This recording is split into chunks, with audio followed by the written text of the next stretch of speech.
तो हम लोगों ने पिछले एपिसोड में देखा था कि चू युवे और उसके भाई और निंग ने तीनों ने फैसला किया था कि वो सभी लोग उन लोगों से जाके मिलेंगे जो लोग यहाँ पे आए हुए हैं। वह भी जियांग के अंदर की बोर्ड ने उसे बता दिया था कि अगर तुम गुचेंग से बदला लेना चाहते हो तो फिर तुम चू युवे का फायदा उठा सकते हो। भले ही वो गुचेंग का मुकाबला न कर सके लेकिन उसकी जी फैमिली जरूर कर सकती है। इसलिए एपिसोड की शुरुआत में हम देखते हैं कि वो सभी लोग गुचेंग से मिलने के लिए जाते हैं। हालांकि उन्हें नहीं पता है कि वो लोग गुचेंग से मिलने के लिए जा रहे हैं। उनका एल्डर उन लोगों को बताता है कि तुम उनसे मिलने के लिए जा रहे हो, लेकिन मैं तुम्हें वार्निंग देना चाहता हूँ कि उनके साथ पंगा लेने की कोशिश भी मत करना। इस पे याओजिंग आगे से कहता है कि वो बस उनसे बात करना चाहते हैं और कुछ भी नहीं। वह पिनिंग अपने मन के अंदर सोचती है कि वो लोग कहाँ से आए होंगे जिसने हेवनली रूइन गेट के मास्टर को इतना ज्यादा डरा दिया है। वह भी जियांग चू युवे से माफी मांग लेता है क्योंकि वो गुचेंग से मिलना नहीं चाहता था और वो उसे बताता है कि वो उसके साथ नहीं जा सकता है, तो वो तुरंत वहाँ से खिसक लेता है। जिसके बाद वो लोग जैसे ही गुचेंग के एरिया के अंदर एंटर होते हैं तो फिर वहाँ पे गुचेंग के दो पावरफुल सर्वेंट आते हैं, बैटमैन और उसकी फीमेल सर्वेंट, और वो दोनों ही उन लोगों से पूछते हैं कि तुम लोग कौन हो, अपना नाम बताओ। वो सभी लोग उन दोनों की ऑरा को दो की काफी ज्यादा घबरा जाते हैं और हर एक को अपना अपना नाम बताते हैं। जोविंग अपना और अपने सेक्ट का नाम बताता है, निंग अपना और अपने सेक्ट का नाम बताती है। फीमेल सर्वेंट बैटमैन से कहती है कि मुझे हिडन जी फैमिली के बारे में थोड़ी बहुत जानकारी है लेकिन चिन फैमिली के बारे में मुझे कोई भी जानकारी नहीं है। जिसपे बैटमैन आगे से कहता है कि मैं मास्टर को इस बारे में बता के आता हूँ। वह पे निंग उन्हें शुक्रिया कहती है और मन के अंदर सोचती है कि पता नहीं ये सभी लोग किस फोर्स से हैं जो इतनी ज्यादा पावर को ओवरटेन करते हैं। अब इसके बाद बैटमैन गुचेंग के पास जाता है और उसे दरवाजे के बाहर से ही बता देता है कि कुछ लोग उसे मिलने के लिए आए हैं जी और चेन फैमिली की तरफ से। वहीं पे हमें अब थोड़ी सी फैन सर्विस दिखाई जाती है। गुचेंग मिंग से पूछता है क्या तुम उनसे मिलना चाहती हो, जिसपे वो साफ मना कर देती है। तो फिर गुचेंग उसे कहता है कि तुम यहीं पे आराम करो, मैं उनसे जाके मिल के आता हूँ। अब इसके बाद गुचेंग वहाँ का दरवाजा खोलता है और उन लोगों को ग्रीटिंग्स देता है और वो सभी लोग गुचेंग को देख के हैरान हो जाते हैं क्योंकि उन्होंने सोचा भी नहीं था कि वो जिससे मिलने के लिए आ रहे हैं वो गुचेंग होगा। वहीं पे गुचेंग ने पर्पल मेंशन को डिस्ट्रॉय किया था तो वो काफी ज्यादा फेमस हो गया था, इसीलिए सभी लोग उसे काफी ज्यादा घबराए हुए थे। वहीं पे निंग मन के अंदर सोचती है कि उसने गुचेंग फैमिली के सक्सेसर को कभी देखा ही नहीं था। उसने अभी तक गुचेंग को पोर्ट्रेट और शैडो स्टोन के ऊपर देखा था। ये पहली बार है जब वो उसे खुद से आंखों के सामने देख रही है। इसके बाद याओजिंग, चू युवे और निंग तीनों ही अपनी फैमिली का नाम बता के गुचेंग को ग्रीटिंग्स देते हैं। गुचेंग में उन्हें ग्रीटिंग्स देता है और उनसे कहता है कि ज्यादा घबराओ नहीं, मुझे पता है कि तुम सभी लोग यहाँ पे टावर ऑफ वर्ल्ड डोमिनेशन के लिए ही आए हो। याओजिंग गुचेंग को बताता है कि बेशक वो लोग यहाँ पे टावर के लिए ही आए हैं लेकिन उनके पास अभी तक कोई भी क्लू नहीं है। गुचेंग उन लोगों से कहता है कि मुझे लगा था कि तुम्हारे पास कुछ तो क्लू होंगे, ऐसा लगता है कि सब कुछ बेकार गया। लेकिन उसी टाइम पे निंग आगे बढ़ती है जो कि गुचेंग की चापलूसी करते हुए कहती है कि जैसे ही उन्हें कोई क्लू बतेगा तो वो लोग तुरंत भटेरे चले आएंगे उसे बताने के लिए। और वो आगे से ये भी कहती है कि वो सभी लोग यहाँ पे टावर ऑफ वर्ल्ड डोमिनेशन के लिए ही आए हैं, इसीलिए वो अपने लोगों को ऑर्डर देगी कि वो लोग जल्दी से गुचेंग के खातिर टावर ऑफ वर्ल्ड डोमिनेशन को ढूंढ दें। जो युवे को इसे काफी ज्यादा गुस्सा आता है कि निंग बड़ी आसानी के साथ गुचेंग के साथ चेप होने लगी है। याओजिंग आगे से कहता है कि यही रीजन हो सकता है कि उनकी फैमिली राइज कर रही है। गुचेंग निंग से ज्यादा कुछ तो नहीं कहता है क्योंकि बीवी पीछे ही सो रही है, बस इतना ही कहता है कि मैं आपको एडवांस में ही शुक्रिया कहता हूँ। लेकिन निंग ये मौका नहीं जाने देना चाहती थी, वो गुचेंग के साथ चेप होना चाहती थी ताकि उसे कोई भी ट्रेजर मिल सके गुचेंग के साथ चेप होने की वजह से। इसीलिए वो गुचेंग से कहती है कि उसकी ट्रिप यहाँ पे थोड़ी सी मुश्किल होगी, अगर गुचेंग को दिक्कत ना हो तो वो उसकी मेड बन सकती है। लेकिन गुचेंग के पीछे से मिंग कहती है कि कोई जरूरत नहीं है, जिससे वो सभी लोग हैरान होते हैं कि औरत की आवाज कहाँ से आई। तो मिंग गुचेंग के पीछे से निकलती है और आगे से कहती है कि मुझे दिक्कत है। अब इसे गुचेंग भी फटने लगती है क्योंकि बीवी का गुस्सा 7वें आसमान पे है। वो सभी लोग मिंग को भी देख के हैरान हो जाते हैं कि ये भी यहीं पे है। दरअसल मिंग की पोजीशन भी कम नहीं है, वो भी काफी ज्यादा फेमस और पावरफुल है। वह पे निंग तो काफी ज्यादा घबरा जाती है। इसके बाद मिंग आगे बढ़ती है और निंग से कहती है कि तुम चिन फैमिली की मेंबर हो ना, लेकिन तुम्हारे पास कुछ ज्यादा ही चर्बी आ गई है। इसमें निंग आगे से साफ माफी मांगती है कि उसने लाइन क्रॉस कर दी है, वो इसके लिए काफी ज्यादा शर्मिंदा है। लेकिन मिंग उसे कहती है कि तुम हमें इन्फॉर्मेशन दे सकती हो लेकिन उसके खातिर हमें तुम्हारे साथ क्लोज होना पड़ेगा, ये अनफेयर है, अननेसेसरी है, अनिवार्य। जिसके बाद वो अपनी पावर को रिलीज करती है और उन सभी लोगों को वहाँ पे धमकाने और डराने लगती है। गुचेंग जल्दी से आगे बढ़ता है और मिंग के कंधे के ऊपर हाथ रख के कहता है रुक जाओ जान, तुम तो इन्हें डरा रही हो। जिसके बाद वो निंग और बाकी से लोगों से माफी मांगता है कि उन्हें मिंग का इतना ज्यादा खतरनाक रूप देखने को मिला क्योंकि मिंग इसी तरीके की है। वो सभी लोग आगे से इतना ही कहते हैं कि आपको पोलाइट होने की जरूरत नहीं है, यहाँ पे जो कुछ भी हुआ उसको आपकी कोई भी चिंता करने की जरूरत नहीं है, आप दोनों की जोड़ी परफेक्ट है, इसीलिए हमें जलन होती है। इसके बाद वो लोग वहाँ से खिसकते हुए कहते हैं कि हम आपको बहुत ज्यादा परेशान नहीं करेंगे और हमें जैसे ही कोई इन्फॉर्मेशन मिलती है तो हम तुरंत आपको डिलीवर कर देंगे। गुचेंग उन लोगों से कहता है बाय बाय, जल्दी मत आना, थोड़ी सी अच्छी न्यूज लेके आना। वहीं पे निंग अपने मन के अंदर सोचती है कि मिंग काफी ज्यादा खतरनाक तो है, लेकिन वो आसानी के साथ गुचेंग के ऊपर गिव अप नहीं करेगी और वो बस यही सोचती है कि जियांग कुछ ज्यादा कमाल का बंदा है, शायद से उसको जियांग के साथ स्टार्ट करना चाहिए। जिसके बाद हम लोग गुचेंग को देखते हैं जो जबरदस्ती मिंग को कमरे के अंदर लेके जाता है। चलो भाई अंदर चलो, अब क्या उसके पीछे जाओगी लड़ाई करने के लिए? गुचेंग उसको कैसे तैसे अंदर लाता है और उसे कहता है कि तुमने तो कहा था कि तुम नहीं आओगी, तो फिर बाहर क्यों चली आई? इसमें मिंग आगे से कहती है कि अगर मुझे 1 सेकंड की भी देरी हो जाती तो फिर तुम एक और मेट अपनी साइड पे ऐड कर लेते। गुचेंग उसे कहता है कि तुम एक प्यादे से क्यों डर रही हो, जिसके अंदर कम से कम हिम्मत तो थी, जो उसने खुद को अपने सामने सर्व किया। जिसपे मिंग उसे ताना देते हुए कहती है कि तुम्हारी कौन सी लड़की है जिसने शुरुआत प्यादे से नहीं की थी, और वो आगे से गुस्से में कहती है कि चाहे एक प्यादा ही क्यों ना हो, लेकिन मैं फिर भी अलाउ नहीं करूंगी। फिर गुचेंग आगे से कहता है कि भले ही वो लड़का ही क्यों ना हो तब भी तुम अलाउ नहीं करोगी, और उसे कहता है कि तुम काफी ज्यादा बॉसी हो रखी हो। इसमें मिंग कहती है कि मुझे कोई फर्क नहीं पड़ता। अब इसके बाद हम लोग जियांग को देखते हैं जो कि लकड़ी काट रहा था। साथ ही में वो बोट के साथ बात करते हुए कहता है कि डिवाइन ओरिजिन मास्टर कुछ तो इसमें गड़बड़ है, लेकिन बोट उसे कहता है कि तुम्हें कोई भी चिंता करने की जरूरत नहीं है। जिसके बाद वहाँ पे चू युवे आ जाती है तो जियांग उसे देख के काफी ज्यादा खुश हो जाता है। इसके बाद चू युवे उसे बताती है कि उसने जियांग की आइडेंटिटी के बारे में याओजिंग को पहले ही बता दिया है। याओजिंग जियांग से पूछता है क्या तुम सच में डिवाइन सोर्स मास्टर हो? जिसपे जियांग आगे से बताता है कि उसने अपने एंसेक्टर की बस एक ही ट्रिक को अभी तक प्रैक्टिस किया है और उसे मुश्किल से बेसिक के बारे में ही पता है। याओजिंग को यकीन नहीं था, इसीलिए वो कंफर्म करने के लिए आगे बढ़ता है तो फिर उसे पता चलता है कि जियांग के पास सेक्रेट फिजिक है। जिसपे चू युवे जियांग से कहती है कि उन्हें एक ट्रेजर मिला है और वो चाहती है कि जियांग उन्हें दिखाए कि एक डिवाइन ओरिजिन मास्टर क्या कर सकता है। इसके लिए जियांग मान जाता है और वो आगे से कहता है कि अगर चू युवे देखना चाहती है तो वो करेगा। वह पे याओजिंग जियांग से कहता है कि तुम्हें चिंता करने की जरूरत नहीं है, मैंने यहाँ पे बैरियर लगा दिया है, किसी को भी कुछ नहीं पता चलेगा कि यहाँ पे क्या हुआ। इसके बाद जियांग वहाँ पे अपनी पावर्स का इस्तेमाल करता है तो सामने की तरफ कई सारे बहुत बड़े बड़े पत्थर थे और जियांग उन्हें स्पेशल टेक्निक की मदद से, यानी कि वो उन्हें डिस्ट्रॉय नहीं करता है, एक स्पेशल टेक्निक की मदद से, यानी कि वो उन्हें डिस्ट्रॉय नहीं करता है, लेकिन इस हिसाब से पत्थरों को काटता है कि वो एकदम स्ट्रेट लाइन में कट जाते हैं और अंदर एक गली बन जाती है। वो दोनों भाई बहन इस एबिलिटी को देख के काफी ज्यादा हैरान हो जाते हैं। हमें पता चलता है कि जियांग ने यहाँ पे पत्थरों को रीसेप कर दिया है बिना किसी मैजिक के जरिए, और यही डिवाइन सोर्स मास्टर की कुछ गिनी चुनी टेक्निक्स में से एक होती है। इसके बाद चू युवे अपने भाई से कहती है कि जियांग का टैलेंट बहुत ज्यादा कमाल का है और वो लोग उसकी मदद से काफी आसानी के साथ टावर ऑफ वर्ल्ड डोमिनेशन को ढूंढ सकते हैं हर किसी से पहले। वहीं पे याओजिंग भी आगे से यही कहता है कि अगर वो लोग जियांग को अपनी फैमिली के अंदर लेके जाते हैं और उसे अच्छे से कल्टीवेट करवाते हैं तो जियांग उनकी काफी ज्यादा मदद कर सकता है फ्यूचर के अंदर उनकी फैमिली को हायर लेवल पे ले जाने के लिए। लेकिन जियांग उन लोगों को बताता है कि उसकी एक शर्त है। चू युवे उसे कहती है कि हम तुम्हारी मदद कर सकेंगे तो फिर करेंगे, बताओ। इस पर जियांग उन्हें बता देता है कि उसका गुचेंग के साथ पुराना लफड़ा है, जिससे वो दोनों हैरान हो जाते हैं और यही सोचते हैं कि लफड़ा करना ही था तो गुचेंग के साथ क्यों किया। वहीं पे जियांग उनके रिएक्शन को देख के हैरान नहीं होता है क्योंकि गुचेंग काफी ज्यादा फेमस है, लेकिन इसके बावजूद उसे बदला तो लेना ही था। इसके बाद याओजिंग जियांग से पूछता है कि तुम उसके साथ लफड़े में कैसे पड़े। जियांग आगे से कहता है कि ये समझाना मुश्किल है, अगर गुचेंग यहाँ पे नया होता तो वो उन दोनों की मदद कर देता, लेकिन अगर वो अब उनकी मदद करेगा तो फिर उसकी आइडेंटिटी एक्सपोज हो जाएगी। चू युवे जियांग से कहती है कि अभी भी समय है, तुम हमें बता सकते हो दूसरों के मुकाबले में तुम यहाँ पे सेफ रहोगे। लेकिन याओजिंग समझदार था और वो जियांग से कहता है कि हम ऐसा दिखाएंगे कि हमने नहीं तुम्हें देखा है और न ही तुम्हारे बारे में कुछ सुना है, हम यहाँ से जा रहे हैं। लेकिन चू युवे अपने भाई को रोकती है और उससे कहती है कि जियांग का लफड़ा भले ही गुचेंग के साथ हो सकता है, लेकिन इससे हमारा कोई लेना देना नहीं है। याओजिंग उसे समझाता है कि हम इसमें घसीटे नहीं जा सकते हैं, लेकिन चू युवे आगे से कहती है कि अगर हम गुचेंग के द्वारा ढूंढ लिए जाते हैं तो हम बस कह देंगे कि हम कुछ भी नहीं जानते हैं। बोट जियांग से कहती है कि तुम्हें उन्हें यकीन दिलाना पड़ेगा कि वो लोग सेफ हैं, नहीं तो वो तुम्हें अपने साथ लेके नहीं जाएंगे। तो फिर जियांग वहाँ भी नौटंकी करते हुए कहता है कि उन्हें आपस में लड़ाई करने की जरूरत नहीं है, वो यहाँ से जा रहा है ईमानदारी से। गुचेंग के खिलाफ उसकी भले ही लड़ाई हो, लेकिन इस बात की कोई भी गारंटी नहीं है कि गुचेंग को जियांग याद हो,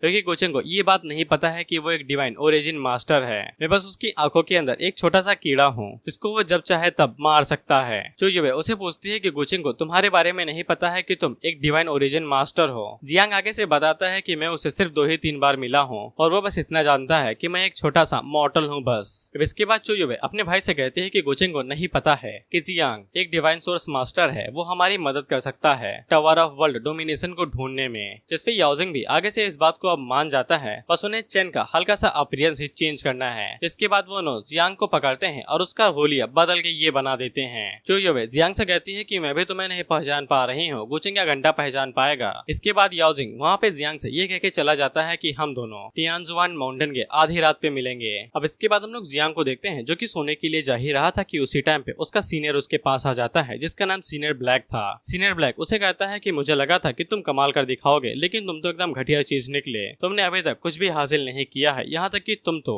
स्पिरिचुअल सी को भी ओपन नहीं कर पाए हो। और वो जियांग से कहता है कि मैं तुम्हें चट्टा मार के मार देना चाहता हूँ, एक नए सक्सेसर को ढूंढना चाहता हूँ। जिसपे जियांग सीनियर ब्लैक से कहता है कि मेरी करंट ताकत के हिसाब से आपको क्या लगता है कि मैं उन डिसाइपल को छू भी पाऊंगा? वो मेरा भरता बना देंगे और खा भी जाएंगे लिट्टी चोखा के साथ। इस पे सीनियर ब्लैक उसे कहता है बेवकूफ बच्चे, तुम्हारे पास सैक्रेड फिजिक है, तुम्हें बस उन्हें पकड़ना है और उनकी कल्टीवेशन को एब्जॉर्ब कर लेना है। इसके बाद पावर और सब कुछ तुम्हारे पास तुरंत ही आ जाएगा और तुम ब्रेक थ्रू कर पाओगे। इसके बाद सीनियर ब्लैक उसे कहता है किसी फैमिली की लड़की यानी चू युवे, उसके पास भी कमाल का फिजिक है, तुम उसे अपने लिए इस्तेमाल क्यों नहीं कर सकते हो? चाहो तो मैं तुम्हारी मदद भी कर सकता हूँ। लेकिन जियांग आगे से मना कर देता है ये कहते हुए कि चू युवे ने मेरे ऊपर काफी ज्यादा एहसान किए हैं अभी। इसमें सीनियर ब्लैक उसे कहता है कि यहाँ पे कल्टीवेट करने के लिए आए हो या फिर ये सीखने के लिए आए हो कि दुनिया कैसे चलती है। इस पे जियांग आगे से कहता है कि उसे पता है वो अभी तक कुछ भूला नहीं है। इस पे सीनियर ब्लैक वहाँ से चला जाता है और उसे कहता है कि गलती मत करना, अगली बार आया और मुझे कुछ पता नहीं चला कि तुमने क्या अचीव किया है तो फिर मैं तुम्हें खुद अपने हाथों से मार दूंगा।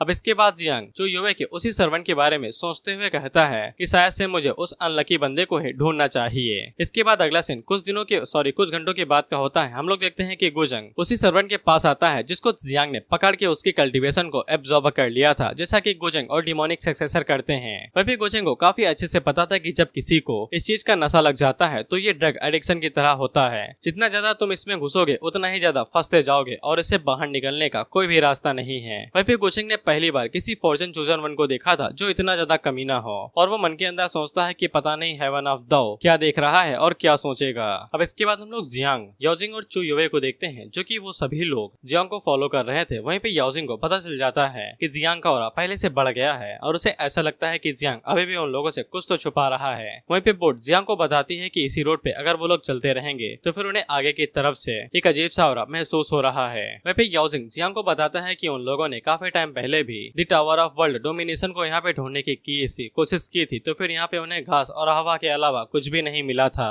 वहीं पे हम लोग निंग को देखते हैं जो कि इन लोगों का पीछा कर रही थी और उससे कुछ तो समझ में आ जाता है कि ये लोग यहाँ पे सिर्फ घूमने के लिए नहीं आए हैं। साथ ही में उसे जियांग के बारे में भी पता था, भले ही जियांग ने अपना चेहरा बदल लिया है लेकिन निंग उसे पहचान लेती है और वो मुस्कुराते हुए अपने मन के अंदर सोचती है कि मुझे गुचेंग को इस बारे में बता देना चाहिए, और अगर निंग को टावर ऑफ वर्ल्ड डोमिनेशन की लोकेशन के बारे में पता चल जाता है तो फिर शायद से वो गुचेंग का भरोसा जीत सके। इसके बाद हम लोग गुचेंग को देखते हैं और उसे मैसेज मिल जाता है और गुचेंग को पता था कि आज रात ही the tower of world domination emerge हो जाएगा। मिंगो से पूछती है क्या हमें चलना चाहिए, लेकिन गुचेंग उसे कहता है कोई जरूरत नहीं है, टावर तो अभी तक आया भी नहीं होगा, पता नहीं जियांग उन लोगों के साथ क्या ही कर रहा है, वहाँ पे गेड़िया मार रहा होगा। मिंगो से पूछती है कि ये बंदा कौन है तो गुचेंग उसे बता देता है फॉर्चून चूजन वन जो कि लोअर रियलम से आया है। मिंग गुचेंग से कहती है कि अगर उन लोगों के हाथों में टावर मिल जाता है तो फिर उन लोगों को बस wheel of world domination, sword of world domination को ही ढूंढना बाकी रह जाएगा। लेकिन सॉर्ड ऑफ वर्ल्ड डोमिनेशन ही सबसे ज्यादा मिस्टीरियस है और उसे ही ढूंढ पाना काफी ज्यादा टफ होने वाला है। गुचेंग आगे से मिंग को बताता है कि सॉर्ड ऑफ वर्ल्ड डोमिनेशन कहा जा रहा है किसी के हाथों में लग गई है, जिसकी मदद से वो बहुत ज्यादा शक्तिशाली और इनविंसिबल बन चुका है। सॉर्ड ऑफ वर्ल्ड डोमिनेशन के बारे में तो नहीं पता है कि वो भी कहाँ पे है, लेकिन व्हील ऑफ वर्ल्ड डोमिनेशन के बारे में उन लोगों को ये पता है कि वो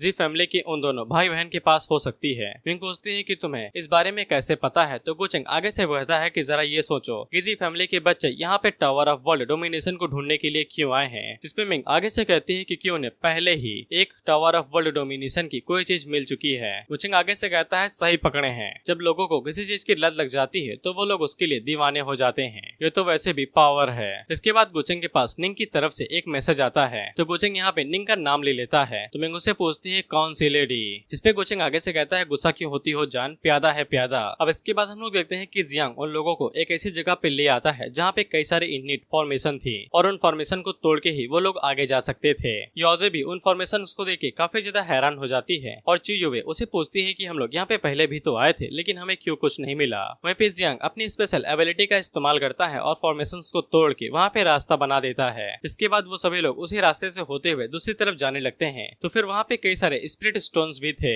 लेकिन जियांग उन्हें छूने से मना कर देता है और उसे कहता है कि अगर वो इन स्पिरिट क्रिस्टल को छूती है तो फिर कई सारी पावर्स यहाँ पे अनलॉक हो जाएंगी, जिससे आसपास के कल्टीवेटर्स को जरूर इस बारे में पता चल जाएगा और वो सभी उन लोगों को ढूंढ लेंगे। इसके बाद चियुवे आगे से माफी मांगती है, जिसके बाद वो लोग पहाड़ के दूसरे सिरे में आ जाते हैं और उसको तोड़ के बाहर बाहर आ जाते हैं। वहीं पे चू युवे आगे से बताती है कि उसने कभी सोचा भी नहीं था कि टावर ऑफ वर्ल्ड डोमिनेशन एक इस तरह की छुपी हुई वैली के अंदर होगा, यानी कि घाटी। साथ ही में उन लोगों को सामने की तरफ से एक बहुत बड़ा बैंगनी कलर का माउंटेन भी दिखाई देता है, जिससे उन लोगों को पता चल जाता है कि उस पहाड़ के आसपास बहुत ज्यादा अजीब सा ऑरा है, जिसके अंदर कुछ तो सील्ड है। याओजिंग जियांग से पूछता है कि हम लोग वहाँ पे आगे जा सकते हैं, लेकिन बोर्ड जियांग को मना कर देता है और उसे कहता है कि सबसे पहले इन दोनों को इधर उधर घुमाओ। जिसपे जियांग याओजिंग से कहता है कि उसे कुछ भी नहीं पता है, शायद से वहाँ पे टावर हो सकता है और शायद से नहीं भी।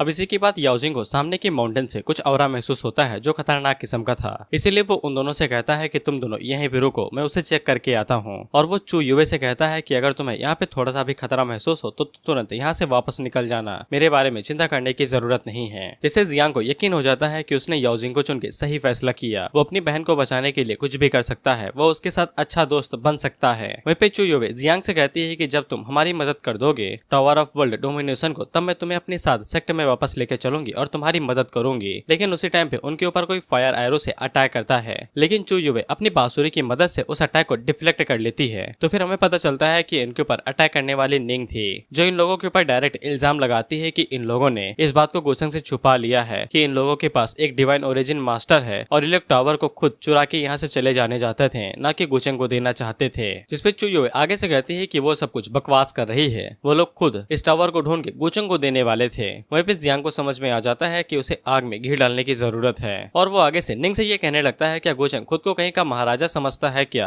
जब चाहे तब वो हमसे कोई भी ट्रेजर छीन सकता है। इसे चू युवे भी हैरान होती है कि इसे अचानक से क्या हो गया, लेकिन निंग को इस बात से गुस्सा आ जाता है और वो डायरेक्ट जियांग के ऊपर अटैक कर देती है। लेकिन चू युवे दोबारा उसे बचा लेती है और जियांग से कहती है कि फालतू की बकवास ना करो। निंग चू युवे से दोबारा कहती है कि तुम उसे बचाना चाहती हो जिसने अभी गुचंग की इंसल्ट की है। चू युवे फिर से यही कहती है कि वो गुचंग को बाद में सब कुछ एक्सप्लेन कर देगी। लेकिन उसी टाइम पे हम लोग देखते हैं कि वहाँ का वॉइड सेटर होता है और वहाँ पे गुचंग आता है, जो कि जानबूझ के अपने प्रेशर को रिलीज कर रहा था। और वो चू युवे से पूछता है कि तुम मुझे क्या बताना चाहती हो। वहीं पे निंग गुचंग और मिंग को काफी देख के खुश हो जाती है, लेकिन वहीं पे चू युवे घबराने लगी थी। बोर्ड जियांग से कहती है कि तुम्हें चिंता की बात नहीं है, मैं तुम्हारे साथ हूँ। वहीं पे निंग गुचंग को बता देती है कि इन लोगों को टावर ऑफ वर्ल्ड डोमिनेशन के बारे में पता चल गया है, लेकिन ये लोग गुचंग को देने के जगह पे उसकी पीठ पीछे उसे चुराना चाहते थे। लेकिन उसी टाइम पे वहाँ पे याओजिंग आ जाता है, जो कि निंग से कहता है कि वो ये सब कुछ गलत समझ रही है और वो गुचंग को बताता है कि वो लोग सबसे पहले वर्ल्ड डोमिनेशन टावर को खुद पाना चाहते थे ताकि वो गुचंग का बोझ कम कर सके और उसे वापस दे देंगे।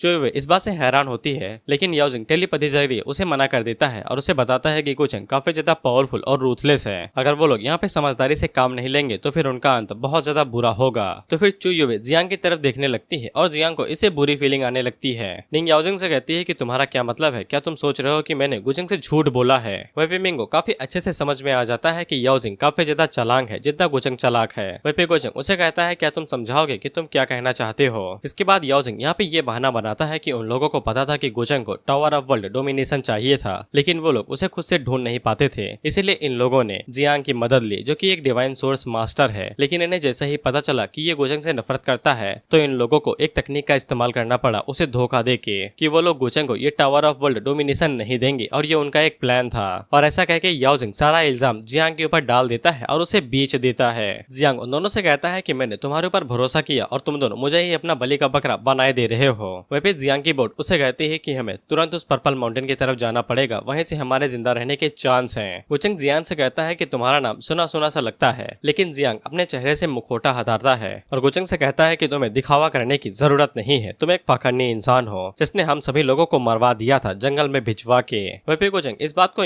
मारने से साफ इंकार कर देता है, ये कहते हुए कि मैंने तुम्हें खाना खिलाया, तुम्हें एक सेफ जगह के भेजा, अगर तुम्हारे ऊपर एक बीस्ट ने अटैक कर दिया इसमें मेरी क्या गलती थी, यहाँ तक कि मेरे आदमी भी इंजर्ड हो गए थे और तुम इन सभी चीजों के लिए मुझे ब्लेम दे रहे हो। जियांग आगे से कहता है कि तुम्हारे लोगों ने ही हमारे ऊपर अटैक किया था और तुम हमें अच्छा होने का दिखावा कर रहे हो, तुम हम सभी को मारना चाहते थे। उसी टाइम पे निंग आगे बढ़ती है, जो कि जियांग के ऊपर अटैक करते हुए कहती है कि गुचंग इतना ज्यादा महान इंसान है कि वो तुम जैसे मॉर्टल्स को भी खाना खिला रहा है, लेकिन लेकिन तुम उसके बिल्कुल भी आभारी नहीं हो। लेकिन उसी टाइम पे हम लोग देखते हैं कि जमीन को चीरते हुए जियांग का ब्लैक सीनियर बाहर निकलता है, जो कि निंग के ऊपर अटैक करके उसे पीछे फेंक देता है। गुचेंग मदद करना चाहता था लेकिन मिंग उसे रोक लेती है, जिसके बाद वो निंग को कैच कर लेती है और गुचेंग से कहती है कि ऐसी चीजें मुझे ही करने दिया करो। खैर उसी टाइम पे ब्लैक सीनियर निंग को पकड़ता है और उसे कहता है कि चलो मैं तुम्हें प्रोटेक्ट ज्यादा देर तक नहीं कर सकता हूँ। वहीं पे निंग गुचेंग से माफी मांगती है कि वो जियांग को पकड़ नहीं पाए। गुचेंग उसे कहता है कोई बात नहीं है। अब इसके बाद वो सभी लोग जियांग को लेके बात करते हैं, लेकिन गुचेंग कहता है कि उसे छोड़ो, वो तो अंदर जाके मारा ही जाएगा।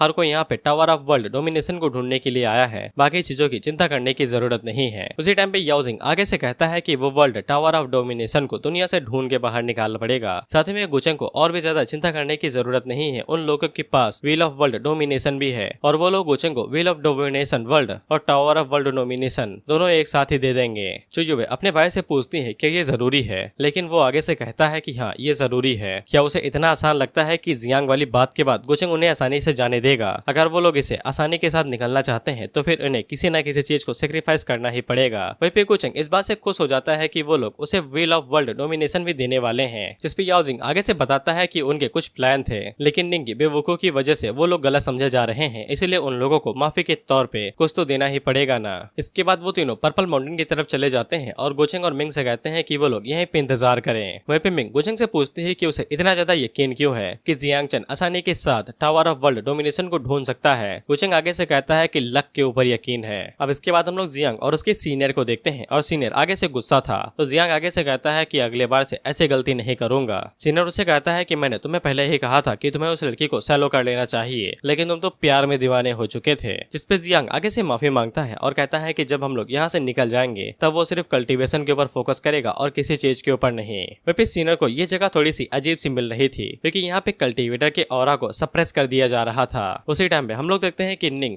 और उसकी एक गार्डियन उसके साथ आ जाती हैं, जो कि उन लोगों के ऊपर अटैक करने वाले थे। सीनियर जियांग से कहता है कि तुम पहले जाओ, मैं इन्हें रोकने की कोशिश करता हूँ। वहीं पे वो बोट जियांग को रास्ता बता रहे थे, तो जियांग उसे फॉलो करते हुए डेड एंड पे आ जाता है। लेकिन उसी टाइम पे वो बोट जियांग के पेट से बाहर निकलती है और उस डेड एंड के अंदर घुस जाती है, जो कि एक खास तरह का पोर्टल था और वो वहाँ पे एक रास्ता बना देती है। अब इसके बाद हम लोग याओजिंग और चुयुबे को देखते हैं, जहाँ पे याओजिंग उसे कहता है क्या तुम मुझसे नाराज हो, लेकिन चुयुबे कहती है कि नहीं, उसे अच्छे से पता है कि याओजिंग ने जो भी किया है वो सही ही है। लेकिन याओजिंग अपनी बात को क्लियर कर देता है, क्योंकि उसे पता था कि चुयुबे गुस्सा है और वो उसे बताता है कि तुम अभी भी नादान हो। जियांग तुमसे कुछ ज्यादा ही उम्मीदें थी, वो तुम्हें फंसाना चाहता था ताकि वो गुचेंग के साथ जी फैमिली का फायदा उठा सके उससे भिड़वाने में। तभी तो उसके पास एक पावरफुल मास्टर भी था जो उसकी मदद कर रहा था। लेकिन चुयुबे इस बात से नहीं नाराज थी, दरअसल वो व्हील ऑफ वर्ल्ड डोमिनेशन को लेकर नाराज थे। क्या उन्हें सच में गुचेंग को ये देने की जरूरत है? उन्हें काफी मुश्किलों के बाद ही वो अचीव हुआ था। लेकिन याओजिंग उसे बताता है कि गुचेंग बाकी सभी टूल्स को भी कलेक्ट कर रहा है इमॉर्टल पैलेस एकेडमी के लिए। क्या तुम्हें लगता है कि हम लोग उसे वो बचा के रख सकते हैं अगर हम उसे इस बारे में ना भी बताते हैं? इससे अच्छा यही है कि हम उसे पहले ही दे दे, इससे पहले कि वो फोर्स का इस्तेमाल करे। हम लोग बिल्कुल भी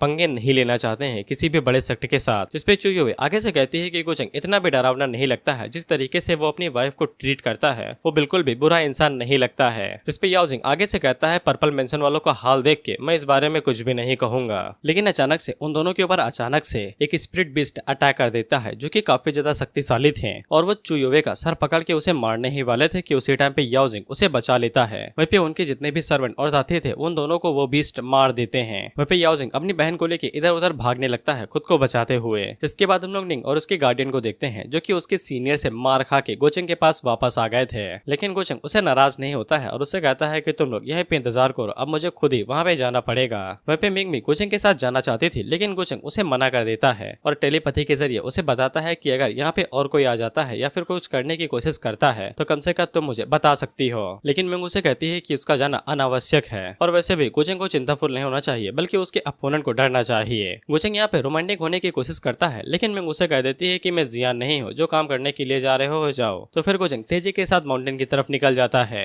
वहीं पे मिंग और निंग दोनों एक साथ रह गई थी और निंग को डर लगने लगता है कहीं मिंग उसे मार न दे। वहीं पे हम लोग जियांग को देखते हैं, जो कि बोट की मदद से पैलेस ऑफ वर्ल्ड डोमिनेशन के अंदर आ गया था। वहीं पे पैलेस ऑफ वर्ल्ड डोमिनेशन के अंदर बहुत सारी कमाल कमाल की चीजें से और रिसोर्सेज थी। इसीलिए जियांग उन्हें देख के खुश हो जाता है और सोचता है कि इनके जरिए तो मैं आसानी के साथ स्पिरिचुअल सी को खोल सकता हूँ। हालांकि बोट उसे कह देता है कि ये सब तुम्हारी चीजें ही हैं और कोई भी तुमसे इन्हें छीनने वाला नहीं है। जियांग उसे पूछता है कि अगर यहाँ पे गोचंग आ गया तो क्या होगा, जिसपे बोट आगे से कहता है कि यहाँ के क्रिएचर कोई मजाक नहीं है। उन्हें टाइम पे हम उन क्रिएचर्स को देखते हैं जो कि उन दोनों भाई बहनों को चारों तरफ से घेर लेते हैं और ये बहुत ज्यादा थे। वहीं पे याओजिंग आगे से सोचता है क्या इन्होंने जियांग और बाकी लोगों के ऊपर अटैक नहीं किया क्या। उसी टाइम पे हम लोग गोचंग को देखते हैं जो कि एकदम तेजी के साथ आता है। वहीं पे उन दोनों को भी महसूस होता है कि कोई चीज उनकी तरफ बहुत तेजी से आ रही है और उसी टाइम पे गोचंग उन लोगों के बगल से निकलता है और उसके ऑरा से जो ड्रैगन बने हुए थे वो सभी तेजी के साथ आगे बढ़ते हैं और जितने भी स्पिरिट क्रिएचर्स हैं उन सभी के ऊपर अटैक करके उन्हें मारते हुए एक झटके के अंदर पार निकल जाते हैं। और उसी टाइम पे एक पल के लिए उन दोनों को दिखाई देता है कि गोचंग यहाँ से पार निकला है। वहीं पे वो दोनों गोचंग के स्ट्रेंथ को देख के काफी ज्यादा हैरान हो जाते हैं। जहाँ पे इन्हें लड़ने में इतनी ज्यादा परेशानी हो रही थी, गोचंग आया और गया, मार के चला गया। अब चू युवे को यकीन हो जाता है कि अभी तक याओजिंग जो कुछ भी कर रहा था वो बिल्कुल ठीक था। वहीं पे हम लोग गोचंग को देखते हैं जो कि उन सभी स्पिरिट क्रिएचर्स के बीच से जा रहा था और उनसे कहता है कि यार तुम लोगों के अंदर दम तो है कि भागे नहीं, बस डरे हुए हो। उसी टाइम पे गोचंग गेट से पार निकलने ही वाला था कि उसी टाइम पे वहाँ पे उसे कुछ महसूस हो जाता है, लेकिन असल में वो गेट नहीं दरअसल सीनियर था और गोचंग उसे देख के खुश हो जाता है। अब इसके बाद हम लोग जियांग को देखते हैं जो कि वो लोग टावर ऑफ वर्ल्ड डोमिनेशन के पास पहुंच चुके थे। वहीं पे पोर्ट जियांग को टावर ऑफ वर्ल्ड डोमिनेशन के बारे में बताता है कि ये 7 टूल्स ऑफ वर्ल्ड डोमिनेशन की पावरफुल चीजों में से एक है। इसके पास इतनी ज्यादा शक्तिशाली है कि ये आसानी के साथ दुनिया को भी सप्रेस कर सकता है, यहाँ तक कि मरे हुए को जिंदा और जिंदा हुए को मरे कर सकता है। वहीं पे tower of world domination shock waves को रिलीज कर रहा था, इससे जियांग का सर दर्द होने लगता है। हालांकि बोट उसे चिंता न करने को कहता है और उसे कहता है कि ये तुम्हें बुला रहा है, हमें बस इसे स्टोर करने के बारे में सोचना पड़ेगा, जैसे स्टोरेज रिंग के अंदर किसी चीज को रख लिया जाता है वैसे ही। लेकिन जियांग आगे से कहता है कि मैंने तो अभी तक कल्टीवेटिंग भी शुरू नहीं की है, मैं इसे स्टोर कैसे करूंगा।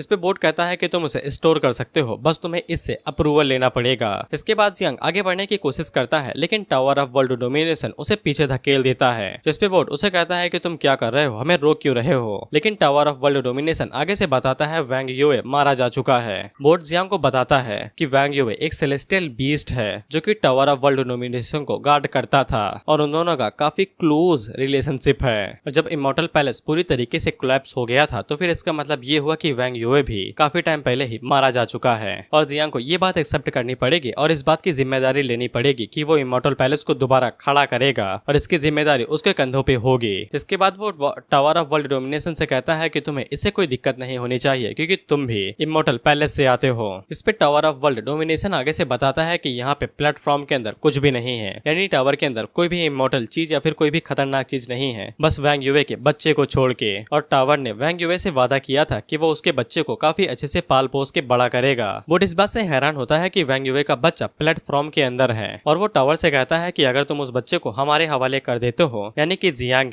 जो कि सेलेस्टियल बोट ऑफ क्रिएशन का वेसल है, तो ये बहुत ही ज्यादा अच्छी चॉइस रहेगी। और इसके अलावा अगर वो उनको फॉलो भी करता है तो फिर उसे वैंग युए के बच्चे को बड़ा होते हुए देखने का मौका भी मिलेगा। ये एक तीर से दो शिकार वाली चीज होगी। लेकिन टावर जियांग को देख के साफ मना कर देता है, ये कहते हुए कि वो नहीं कर सकता, वो बहुत ही ज्यादा कमजोर है छोटे वैंग युए को बचाने के लिए और उसकी रक्षा करने के लिए। क्या उसके पास इनफ रिसोर्स भी हैं जिससे वो वैंग युए की ग्रोथ यानी पालन पोषण कर सके। जिसपे बोट आगे से कहता है कि पैलेस ऑफ वर्ल्ड डोमिनेशन के अंदर रिसोर्स नहीं है, जिसपे टावर आगे से बताता है पैलेस ऑफ वर्ल्ड डोमिनेशन के अंदर कुछ भी नहीं बचा है, सब कुछ पहले ही खत्म हो चुका है, तुम बचा कुचा देख सकते हो। जिसपे बोट आगे से कहता है कि अभी की जो कंडीशंस हैं वो जियांगचन के लिए बहुत ज्यादा हार्श हैं, वो तो बस एक नॉर्मल सा मॉडल ही है। जिसपे टावर आगे से कहता है कि अगर वो मॉडल है तो फिर तुम इतना ज्यादा क्यों उत्साहित हो रहे हो उसे यहाँ का लॉर्ड बनाने में। लेकिन बोट उसे कहता है कि तुम इतना ज्यादा जिद्दी क्यों हो रहे हो उसे ना लॉर्ड बनाने के लिए। वही भी जियांग आगे से मोटिवेशनल लाइन कहने लगता है कि उसके पास अगर छोटे वैंग युए को बचाने के लिए ताकत नहीं है, रिसोर्स नहीं है, लेकिन जब तक वो जिंदा है तब तक वो कभी भी छोटे वैंग युए के ऊपर कोई भी चोट नहीं आने देगा। और इसके अलावा उन दोनों का ओरिजिन भी सेम है, कम से कम वो उसे एक मौका तो दे ही सकता है। लेकिन टावर इस बार भी मना कर देता है, ये कहते हुए इमॉर्टल पैलेस पूरी तरीके से बर्बाद हो चुका है और दुनिया के अंदर फालतू में चमत्कार नहीं होते हैं, इसलिए वो ये सट्टा बिल्कुल भी नहीं लगाएगा। जियांग आगे कुछ कह पाता कि उससे पहले ही वहाँ पे उसका सीनियर आ जाता है जो कि आगे से कहता है कि भागो यहाँ से, वो गोचंग का सामना नहीं कर पाया। वहीं पे गोचंग सीनियर के ऊपर पैर रख लेता है और उसे कहता है कि तुम तो बड़े बहादुर हो भाई, मेरी नाक के नीचे ही किसी को भगाने की कोशिश कर रहे हो। वहीं पे जियांग गोचंग से पूछता है कि तुम यहाँ पे कैसे आ सकते हो, लेकिन गोचंग उसे इग्नोर करते हुए टावर ऑफ वर्ल्ड डोमिनेशन की तरफ देखता है। वहीं पे जियांग का सीनियर उसे कहता है भागो यहाँ से, मुझे पीछे छोड़ के भाग जाओ। जियांग जियांग गोचेंग से कहता है कि लफड़ा हमारे तुम्हारे बीच में है, मेरे मास्टर को इसमें ना घसीटो। गोचेंग उससे कहता है लफड़ा, क्या तुम वर्दी भी हो? तुम्हारी औकात है मुझसे लफड़ा करने की। जियांग जल्दी से आगे बढ़ता है और अपनी सीनियर को उठा लेता है। सीनियर आगे से बताता है कि गोचेंग बहुत ज्यादा शक्तिशाली है, वो दोनों मिलके भी उसका सामना नहीं कर पाएंगे। अब इसके बाद गोचेंग उन दोनों को इग्नोर करते हुए आगे बढ़ता है और टावर ऑफ वर्ल्ड डोमिनेशन से कहता है कि तुम आर्टिफैक्ट स्पिरिट हो, तुम बाकी अदर टूल से अलग हो जो कि वर्ल्ड डोमिनेशन वाले हैं। और गोचेंग उसे कहता है कि मैंने तुम्हारी सारी बातें सुन ली हैं, मैं तुम्हें दो चॉइस दूंगा। पहला, बच्चे को मेरे हवाले कर दो और सरेंडर कर दो और मेरे साथ बाहर चलो। दूसरा, मैं बच्चे को यहीं तुम्हारी आंखों के सामने छीन लूंगा, तुम्हें मिटा दूंगा और टावर ऑफ वर्ल्ड डोमिनेशन को अपने साथ लेके चलूंगा। वहीं जियांग टावर से कहता है कि इसके ऊपर भरोसा मत करना, ये बहुत ही ज्यादा गंदा इंसान है। तो फिर गोचेंग जियांग की तरफ देखता है और अपनी पावर्स को रिलीज करते उसे पीछे फेंक देता है। इसके बाद वो टावर से कहता है कि देखो, मैं ज्यादा सबर वाला इंसान नहीं हूँ, भले ही तुम एक आर्टिफैक्ट स्पिरिट हो इस टावर ऑफ वर्ल्ड डोमिनेशन के, लेकिन मेरे लिए तुम वर्थलेस हो। इसे टावर के भी पसीने छूटने लगते हैं कि ये कैसा आदमी है। वहीं पे टावर गोचेंग से कहता है कि मैं चाहता हूँ कि तुम मुझे एक प्रॉमिस करो कि तुम कभी भी लिटिल वैंग युवे को हर्ट नहीं करोगे और ना ही किसी को उसे हर्ट करने दोगे। गोचेंग आगे से कहता है कि तुम्हें चिंता करने की बात नहीं है, उस बच्चे के पीछे कोई भी नहीं आएगा और ना ही कोई उसे छूने की बात भी करेगा अगर मैं इस दुनिया को बता देता हूँ कि लिटिल वैंग युवे मेरा आदमी है। चिंता ना करो, मैं किसी दूसरे लोगों की तरह यूजलेस नहीं हूँ। वहीं पे जियांग टावर से कहता है कि गोचेंग के ऊपर भरोसा ना करो, वो बहुत ज्यादा बड़ा विलन है। वहीं पे वो टावर से कहती है कि वैंग युवे को बचाना तुम्हारे लिए टावर को दोबारा जिंदा करने से ज्यादा जरूरी है, सॉरी इमॉर्टल पैलेस को। वहीं पे गोचेंग टावर ऑफ वर्ल्ड डोमिनेशन से कहता है गू फैमिली के पास बहुत सारे रिसोर्सेस हैं, जैसे लिटिल वैंग युवे की ग्रोथ के अंदर कोई भी दिक्कत नहीं होगी। तुम बस एक झूठे प्रॉमिस कर रहे हो और कुछ भी नहीं। यहाँ पे पाखंडी कौन है, मैं या तुम? इसके बाद वो टावर से कहता है कि तुम्हें किस बात का इंतजार है, क्या तुम अभी भी कुछ सोच रहे हो? लेकिन उसी टाइम पे टावर फैसला कर लेता है कि वो गोचेंग के साथ ही जाएगा। जिसके बाद वो अपने साइज को छोटा करता है और गोचेंग के हाथों में आ जाता है और उसे अपना मास्टर मान लेता है। वहीं गोचेंग उसे कहता है कि अच्छा फैसला लिया। जिसके बाद वो जियांग से कहता है कि चलो अब लूजर्स का सफाया करने की बारी आ चुकी है। गोचेंग जियांग से कहता है कि ग्रेट लोगों को सपने नहीं देखना चाहिए, चलो अब नींद से जाग उठो। वहीं पे बोर्ड जियांग से कहता है कि हमें यहाँ से निकलना पड़ेगा, मैं यहाँ के ग्रेट सी को कंट्रोल करते हुए पूरे पैलेस को डिस्ट्रॉय कर देता हूँ। अगर हम लोग भागे नहीं तो गोचेंग के साथ यहीं पे दफन हो जाएंगे। उसी टाइम पे सीनियर को पता नहीं क्या हो जाता है और वो गोचेंग से लड़ने को राजी हो जाते हैं जियांग को बचाने के लिए, ये कहते हुए कि वो मेरा सक्सेसर है, मैं उसे तभी भी तुम्हें छूने नहीं दूंगा। इसे जियांग की आंखों में आंसू आ जाते हैं कि साला जितने भी अच्छे लोग दिख रहे हैं वो सभी मुझे लात मारे दे रहे हैं, पहली बार ऐसा इंसान मिला है जो मेरी खातिर मरने को भी राजी है। जिसके बाद वो अपनी पावर को रिलीज करते हैं और गोचेंग के ऊपर अटैक कर देते हैं। वहीं पे गोचेंग को इससे घंटा फर्क नहीं पड़ता था और वो अपने माथे से पता नहीं कुछ तो रिलीज करता है, या फिर एनर्जी या फिर ऑरा, जो कुछ भी हो, लेकिन ये उसकी इमॉर्टल टेक्निक थी और वो आसानी के साथ उन सभी चीजों को डिस्ट्रॉय कर देता है और उन दोनों को हरा देता है। इसके बाद गोचेंग तेजी के साथ आगे बढ़ता है और जियांग के ऊपर एक जोरदार पाम अटैक करता है, लेकिन एंड मौके पे वहाँ पे जियांग का मास्टर आ जाता है जो कि उस अटैक को झेल लेता है और उसी टाइम पे बोर्ड जियांग की बॉडी से बाहर निकलती है जो कि उन दोनों को अपने अंदर छुपा लेती है और उन्हें जल्दी से उस पैलेस से बाहर लेके चली जाती है। वहीं पे गोचेंग अपने मन के अंदर सोचता है कहीं ज्यादा जोर से तो नहीं मार दिया कि साला अधमरा हो गया हो, अभी भी मुझे उसकी जरूरत है कुछ ट्रेजर्स को ढूंढने के लिए, या फिर कहीं से उसकी लक वैल्यू ना कम हो जाए, बड़ी मुश्किल है भाई। अब इसके बाद वहाँ का पैलेस डिस्ट्रॉय होने लगता है। गोचेंग को पता चल जाता है कि ये भी डिवाइन सोर्स मास्टर की एबिलिटी में से एक है। अब इसके बाद उन लोगों के सामने ही वो पूरा पर्पल माउंटेन डिस्ट्रॉय हो जाता है। वहीं मिंग को गोचेंग की चिंता हो रही थी, लेकिन मिंग उससे कहती है कि इतनी चिंता क्यों दिखा रही हो भाई। उसी टाइम पे गोचेंग पर्पल माउंटेन से बाहर निकलता है जो कि एकदम भला चंगा था। मिंग उससे पूछती है कि कैसा गया। गोचेंग उसे कहता है कि उसे छोड़ो, चलो हम लोग वापस आराम करने के लिए चलते हैं। मिंग उसे कहती है कि मैंने चन को बाहर निकलते हुए नहीं देखा, क्या तुमने उसे देखा? गोचेंग उसे कहता है कि उसकी एबिलिटी काफी ज्यादा अच्छी थी, वो पहले ही यहाँ से निकल चुका है। जिसके बाद उन दोनों भाई बहनों से कहता है कि हाँ, व्हील ऑफ वर्ल्ड डोमिनेशन लाना मत भूलना, जितनी जल्दी हो सके उतनी जल्दी ले आना। फिर चू युवे को अभी भी जियांग की चिंता हो रही थी कि जियांग अब इससे नफरत करेगा। अब इसके बाद हम लोग गोचेंग और मिंग को देखते हैं जहाँ पे वो दोनों एक साथ खड़े थे और मिंग के हाथों में टावर ऑफ वर्ल्ड डोमिनेशन था, लेकिन मिंग गोचेंग को उसे वापस कर देती है और उससे कहती है मुझे ये नहीं चाहिए। गोचेंग उसे कहता है कि मैं इतनी आसानी से तुम्हारे लिए ये चीज लेके आया हूँ, तुम्हारा मुंह क्यों खड़ा है। मिंग आगे से बताती है कि उसे ऐसा लगता है कि वो गोचेंग के लिए यूजलेस हो चुकी है, उसने कोई भी गोचेंग की मदद नहीं की। गोचेंग उसे कहता है कि अगर तुम यूजलेस हो तो फिर बाकी दुनिया तो यूजलेस से भी बेकार है और ऐसा नहीं है कि तुमने मेरी मदद नहीं की। मिंग उसे पूछती है कि मैंने तुम्हारी क्या मदद की, तो गोचेंग आगे से कहता है कि तुमने मेरा बिस्तर गर्म किया है, मुझे रात को लोनली फील नहीं होता है, अब इससे बड़ी मदद क्या हो सकती है।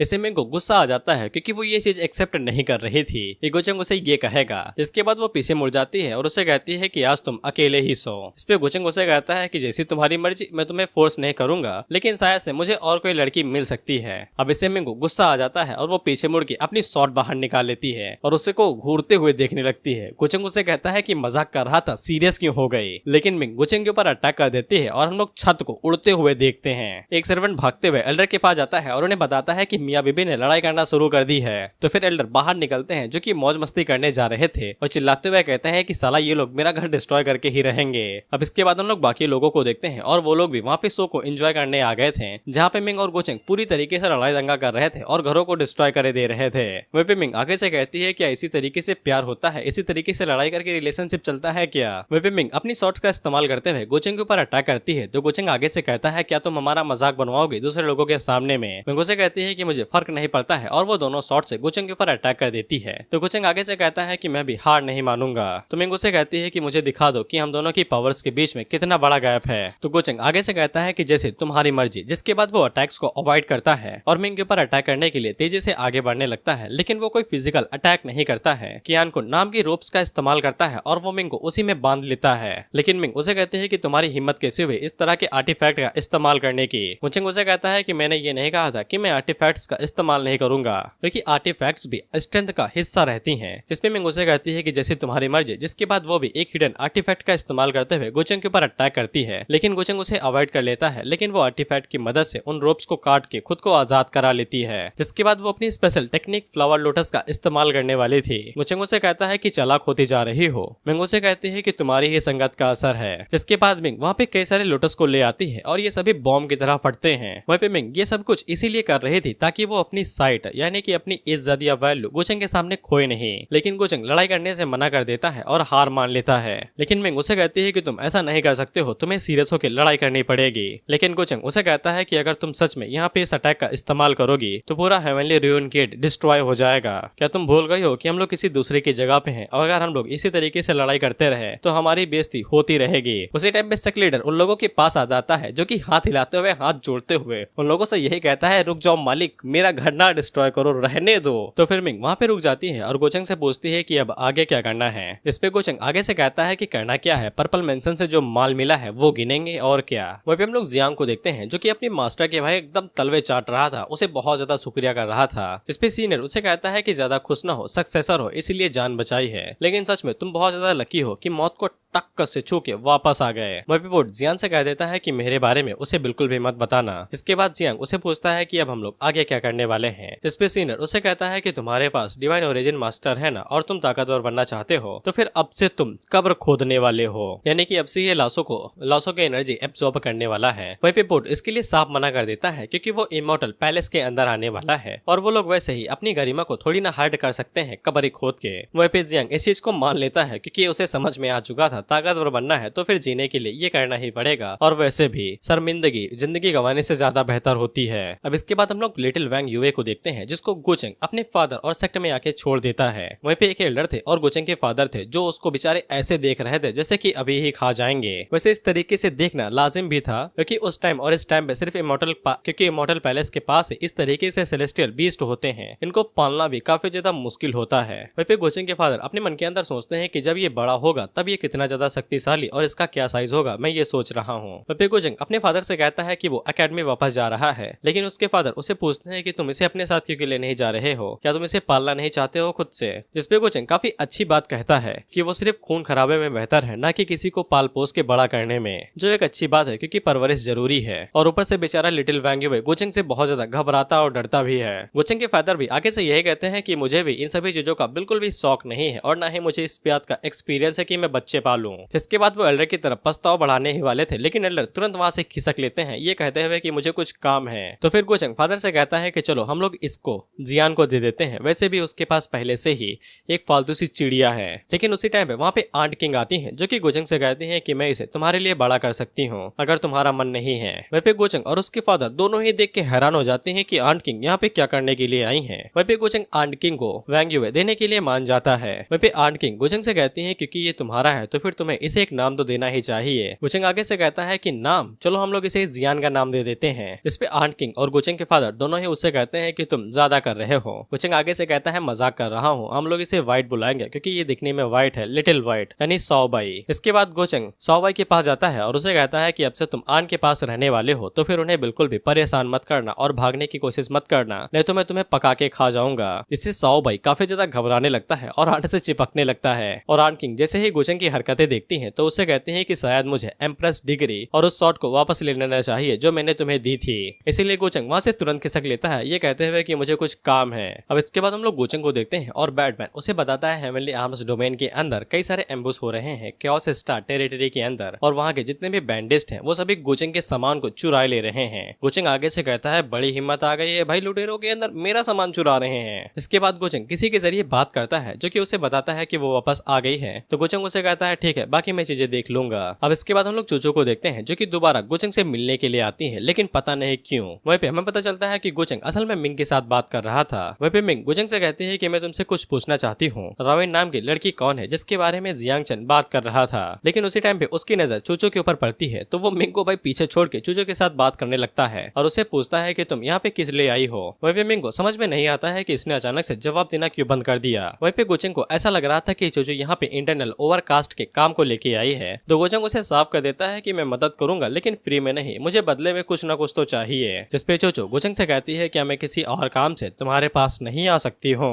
गोचंग आगे से कहता है कि इस काम को छोड़ के हमारे बीच में और क्या ही हो सकता है। क्या तुम भूल चुकी हो कि तुम एक अमीर पैलेस की इमॉर्टल राइटियस सेंटेस हो और मैं कहीं पुरानी गली का काला डीमन जिसको तुम लोग मारना चाहते हो। हम लोगों की साइड्स हमेशा से ही एक दूसरे के खिलाफ थी जब तक हम मारे नहीं जा सकते हैं। इस पे चूचू आगे से कहती है हाँ हाँ पता है काले डीमन। इसके बाद चूचू बाकी सभी चीजों को सोचती है कि कैसे गोचंग ने चूचू को बताया था बाकी सभी काम भी जहाँ जहाँ पे वो बार बार चूचू को बचाने आ रहा था। ऑफ कोर्स रोमांस भी एडेड है। और चूचू गोचंग से कहती है कि मुझे पता है कि तुम पूरी तरीके से कमीने और इवल नहीं हो। तुमने भले ही मॉर्टल वन को मारा हो लेकिन तुम्हारे पास कोई चॉइस नहीं थी क्योंकि तुम दोनों की किस्मत ही एक दूसरे के साथ लड़के मरने की थी। और अब मैं धीरे धीरे करके तुम्हें और भी ज्यादा समझने लगी हूँ। इस पे गोचंग उसे कहता है कि पहली बात तुम्हारे दिमाग में कुछ तो हो गया है, इलाज कराओ जाके। और दूसरी बात जितना तुम सोचती हो मैं उतना ज्यादा आसान नहीं हूँ और मैंने सब कुछ प्लानिंग के साथ साथ किसी मकसद के साथ किया था। तो फिर जो गोचंग से कहती है कि मुझे बताओ कि तुमने मुझे क्यों नहीं मारा और तुम हर बार मुझे बचाने के लिए क्यों आ जाते हो जब मैं मरने वाली होती हूँ। गोचंग उसे कहता है क्या मुझे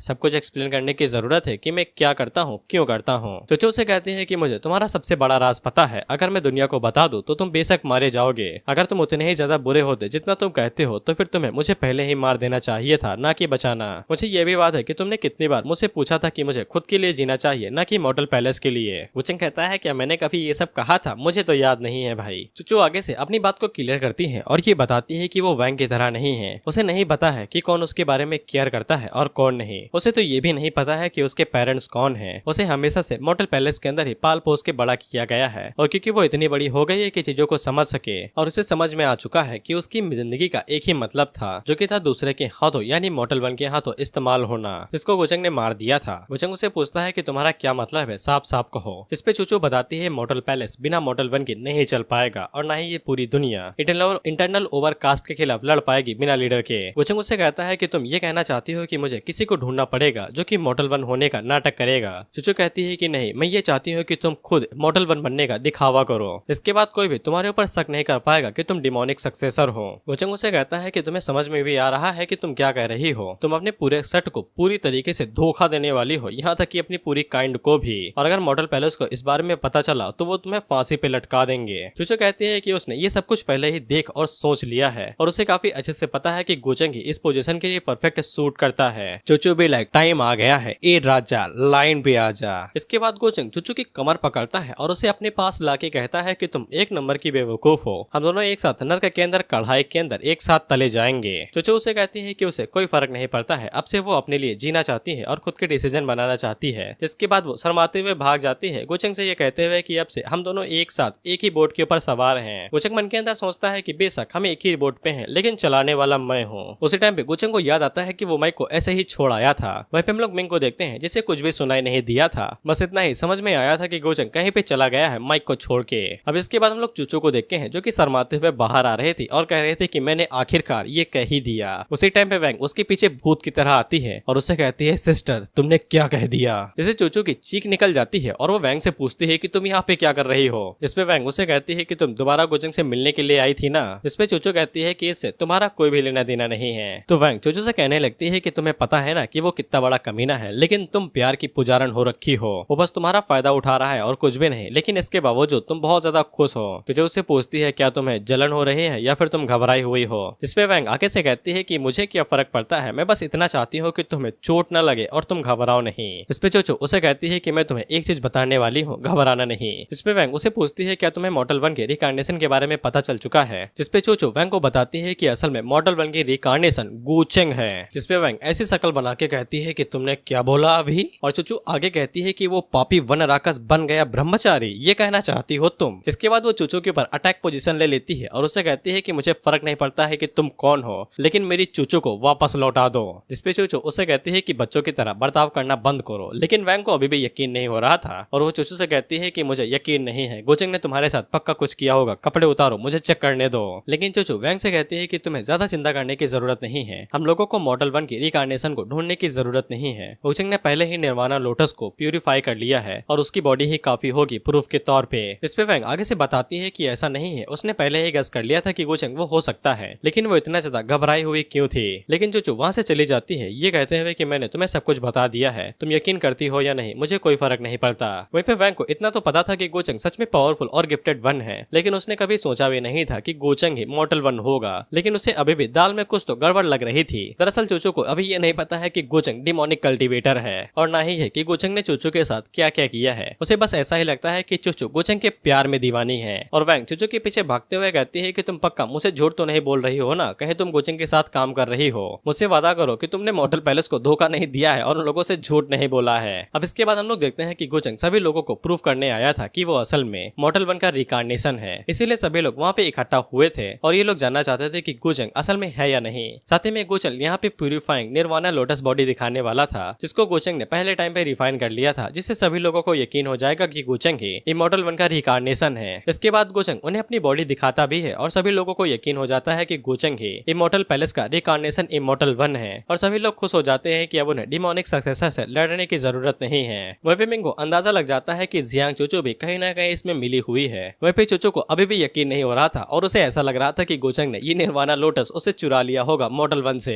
वहीं पे हम लोग मुखोटे वाले को देखते हैं जिसे और भी ज्यादा गुस्सा या फिर गुस्सा नहीं, बेचारे को शर्म आ रही थी और वो मन के अंदर यही सोचता है कि ये लोग मुझे कभी भी गुचेंग से ज्यादा शक्तिशाली नहीं बनने देंगे। वहीं पे सभी लोग चीख चीख के गुचेंग को मॉडल 1 से रिकार्नेशन कर रहे थे। वहीं पे गुचेंग उन सभी से कहता है बेवकूफ कहीं के और मन के अंदर सोचता है कि चलो कोई नहीं, मॉडल 1 की रिकार्नेशन मेरे लिए काम की रहेगी। अब इसके बाद हम लोग गुचेंग को देखते हैं जिसके पहले से बहुत ज्यादा पावर निकल रही थी। वहीं पे बैटमैन उसके पास आता है और उसे बताता है कि उसके सबॉर्डिनेट वो काम करने में नाकाम रहे। दरअसल गुचेंग ने अपने चेले चापड़ों को उन लुटेरों को मारने के लिए भेजा था और वो सभी 13 बैंडिट्स के नाम से फेमस हैं और क्योंकि उन लुटेरों में से कुछ तो सुप्रीम लीडर्स भी थे, इसीलिए वो सभी लोग फेल हो गए। तो गुचेंग तेजी से अपने कमरे से बाहर निकलता है और उससे कहता है कि चलो मुझे उन लुटेरों के पास लेके चलो, ऐसा लगता है कि अब मॉडल 1 होना छोड़ना पड़ेगा। इसके बाद हमें डायरेक्ट एक्शन दिखाया जाता है और हम लोग देखते हैं कि गुचेंग काफी तेजी के साथ आगे बढ़ रहा था और उनमें से 11वें नंबर के आदमी को पेलते हुए कहता है कि तुमने मेरी चीज चुराने के बारे में सोचा भी कैसे। जिसके बाद वो दुम दबा के भाग रहा था तो गुचेंग उसका पीछा नहीं करना चाहता था,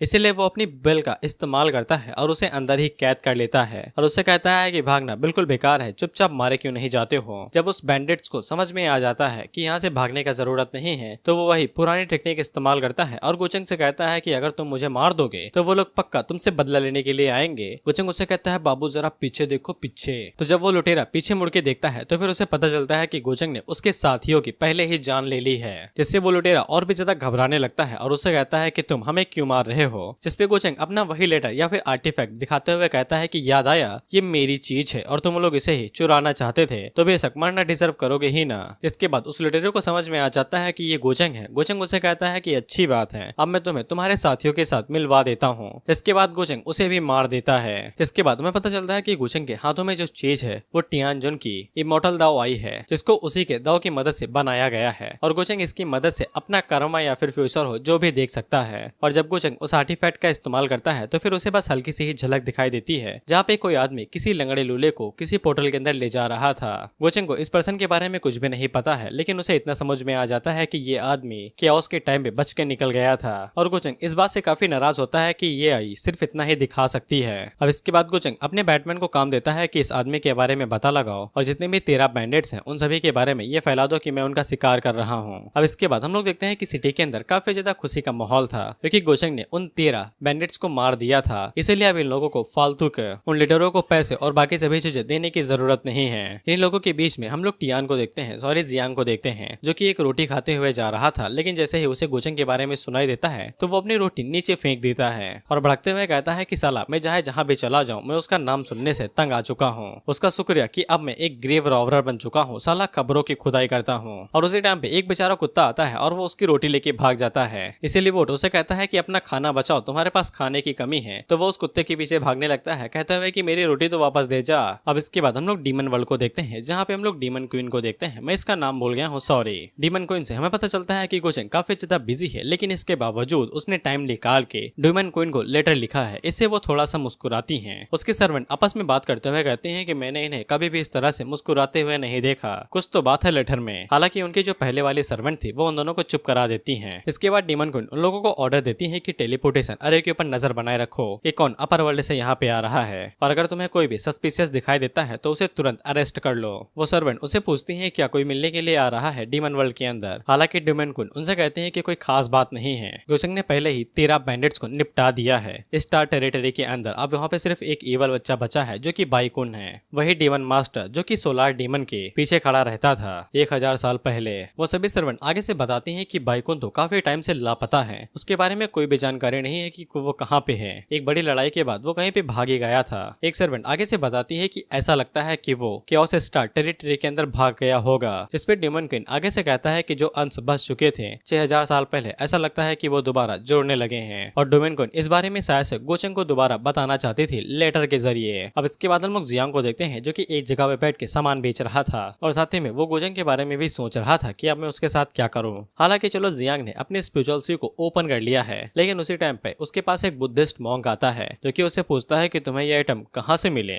जियांग बताता है कि रास्ते के बीच में उठा लिया था, तुम्हें क्या प्रॉब्लम है। जिसपे वो मॉन्क आगे से बताता है कि तुम्हारी कल्टीवेशन इतनी हाई नहीं है, लेकिन इसके बावजूद तुम टॉम्स के अंदर जा सकते हो जहाँ पे टेरिफाइंग हील एनर्जी रहती है, और तुम वहाँ से इस तरीके के वेपन फ्रेगमेंट्स ढूंढ के लाते हो, तुम्हारे तरीके पक्का एक्स्ट्राऑर्डिनरी होंगे। जियांग उसे मुंह नहीं लगना चाहता था, दरअसल वो अपनी पहचान छुपा रहा था, लेकिन वो मॉन्क उसे कंधे से पकड़ के उठा लेता है और उसे कहता है कि तुम मुझे फॉलो क्यों नहीं करते हो, ये हमारी किस्मत ही है कि हम एक दूसरे से मिल गए हैं। हालांकि जियांग उसके साथ बिल्कुल भी नहीं जाना चाहता था, लेकिन मजबूरी उसे अपने साथ लेके जाती है। अब इसके बाद हम लोग इमॉर्टल एकेडमी को देखते हैं, जहाँ पे हमें पता चलता है कि एक और चीज होने वाली है, Asian divine tomb of the godly illusion clan. ये एक नई टेरिटरी है या फिर कोई जगह है जहाँ पे कोई इवेंट होने वाला है, इसीलिए सभी एल्डर्स सोच रहे थे कि अब लीडर किसे बनाया जाए। सभी लोग कहते हैं कि गोचेंग को ही बनाया जाए, वही यहाँ पे सबसे पावरफुल है, लेकिन गोचेंग ने पहले ही सब कुछ साफ मना कर दिया है। इसीलिए ग्रेट एल्डर आगे से काफी ज्यादा निराश होते हैं और वो कहते हैं कि वो गोचेंग को इस बार लीडर नहीं बनाने वाले हैं, और वो इस बार लीडर दरअसल 6 क्राउन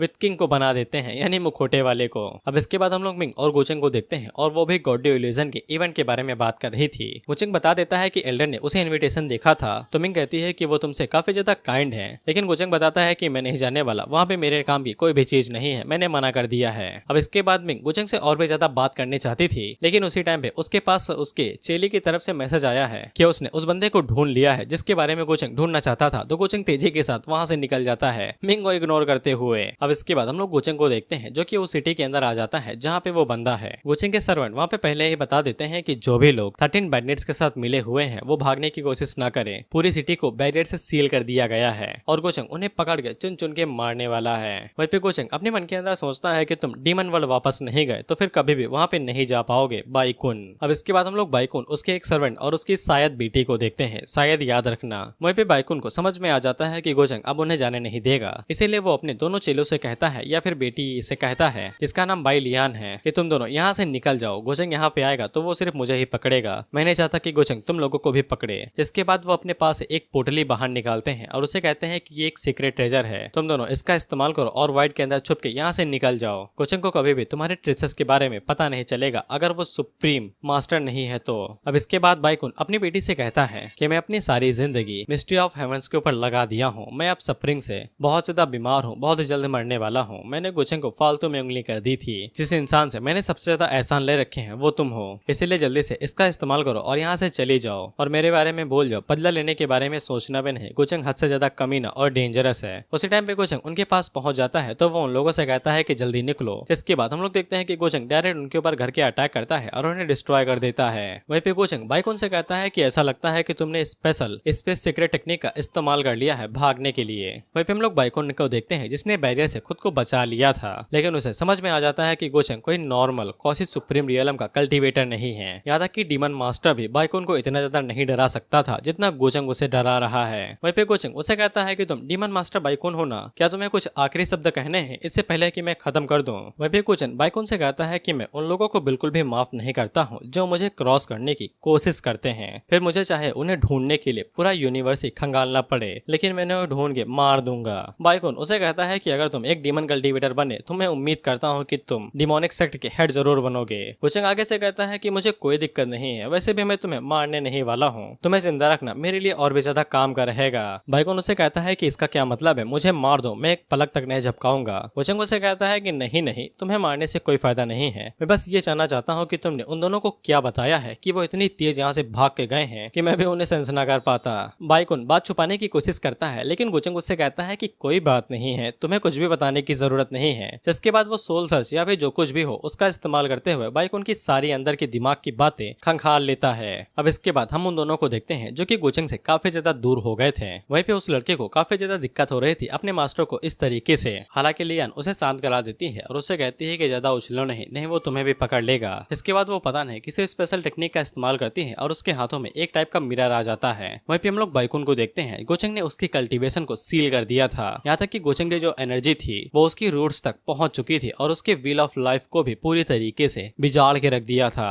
बाइकोन उसे पूछता है कि ये किस तरीके की सीक्रेट आर्ट है। गोचंग उसे कहता है कि तुम्हें कुछ भी जानने की जरूरत नहीं है, बस इतना जान लो कि अब से तुम्हारी जिंदगी मेरे हाथों की कठपुतली बन के रहने वाली है। बाइकोन गोचंग से कहता है कि तुम अगर मुझे नहीं मारोगे तो फिर मेरी लाइफ वैसे भी जल्द ही खत्म हो जाएगी, ये सब कुछ बेकार रहेगा। गोचंग कहता है कि तुम्हें चिंता करने की जरूरत नहीं है। उसी टाइम पे गोचंग की नजर एक बोर्ड के ऊपर पड़ती है जिसके ऊपर स्प्रिंग बीजेस जेस्पर हाउस लिखा हुआ था और वो मन के अंदर सोचता है कि मुझे यूमी को इस जगह के बारे में बताना पड़ेगा। इसके बाद गोचंग अपने लोगों से कहता है कि जाओ और जाके इसे एकेडमी के अंदर बांध के रख दो। वहीं पे बाइकोन अभी भी गोचंग को उकसा रहा था कि वो बाइकोन की जिंदगी खत्म कर दे, जिससे उनका गर्ज यहीं पे खत्म हो जाएगा। लेकिन गोचंग उसे कहता है कि ये सब कुछ ठीक नहीं है, हमें किसी चीज को एक एक करके करना चाहिए ना कि इकट्ठे, इसलिए मैं उन्हें एक एक करके पकड़ूंगा। और गोचंग ऐसा करते हुए अपनी डेमोनिक पावर्स का यूज कर रहा था। जब भी इसकी आंखें पर्पल होती हैं तब ये अपनी डेमोनिक पावर्स का यूज करता है। वहीं पे गोचंग उसी मिरर को देखते हुए कह रहा था, जिससे वो दोनों काफी ज्यादा घबरा जाते हैं। वो लड़का लियान से पूछता है क्या वो हमें इस शीशे के जरिए देख सकता है। इस पे लियान आगे से कहती है कि बिल्कुल नामुमकिन है, ऐसा हो ही नहीं सकता कि वो मेरे बारे में सेंस कर सके। वहीं पे वो लड़का उसे पूछता है कि अब हम लोग आगे क्या करने वाले हैं। वहीं पे लियान मन के अंदर सोचते हैं कि गोचंग एक कमाल का पावरफुल बंदा है, उसका ऑरा ही काफी ज्यादा खतरनाक है, शायद से बाय हुआ उसके साथ मुकाबला कर सके। वो सर्वेंट उसे कहता है कि हम लोग डिमन वर्ल्ड दोबारा जाने वाले हैं जुन बुफॉन को ढूंढने के लिए। जुन बुफॉन का नाम सुन के लियान काफी ज्यादा निराश हो जाती है और वो उस लड़की से कहती है कि हमें लगा था कि गोचंग फादर को मार देंगे, लेकिन ऐसा लगता है कि फादर अभी भी अलाव हैं, इसीलिए शायद से हमारे पास एक मौका होगा उन्हें पहले बचाने का। अगर हम लोग ऐसा नहीं कर पाएंगे और ज्यादा देर हो जाएगी तो हम लोग डिमन वर्ल्ड वापस लौट चलेंगे। अब इसके बाद हम लोग गॉडली इल्यूजन क्लैंग के उनके इंसेक्टर की एशियन टॉम को दिखते हैं, जहाँ पे यह इवेंट होने वाला था इमॉर्टल एकेडमी वाला। इसीलिए यहाँ पे कई सारे लोग आ रहे थे ताकि जैसे ही उनकी टॉम्ब ओपन हो तो वो लोग वहाँ पे जाके कई सारे ट्रेजर्स और बाकी सभी चीजों को अचीव कर सकें। और सभी लोगों को काफी ज्यादा इंतजार था कि पता नहीं गोचंग यहाँ पे आएगा या नहीं आएगा। वहीं पे हम लोग उस मॉन्क और जियांग को देखते हैं और ये लोग भी यहीं पे आ रहे थे। वहीं पे जियांग उस मॉन्क से कहता है कि साला मैंने अभी ही अपनी स्पिरिचुअल सी ओपन की है, मेरी मदद करने के जगह पे तुम मुझे यहाँ पे ले आए ताकि तुम मुझे मार सको।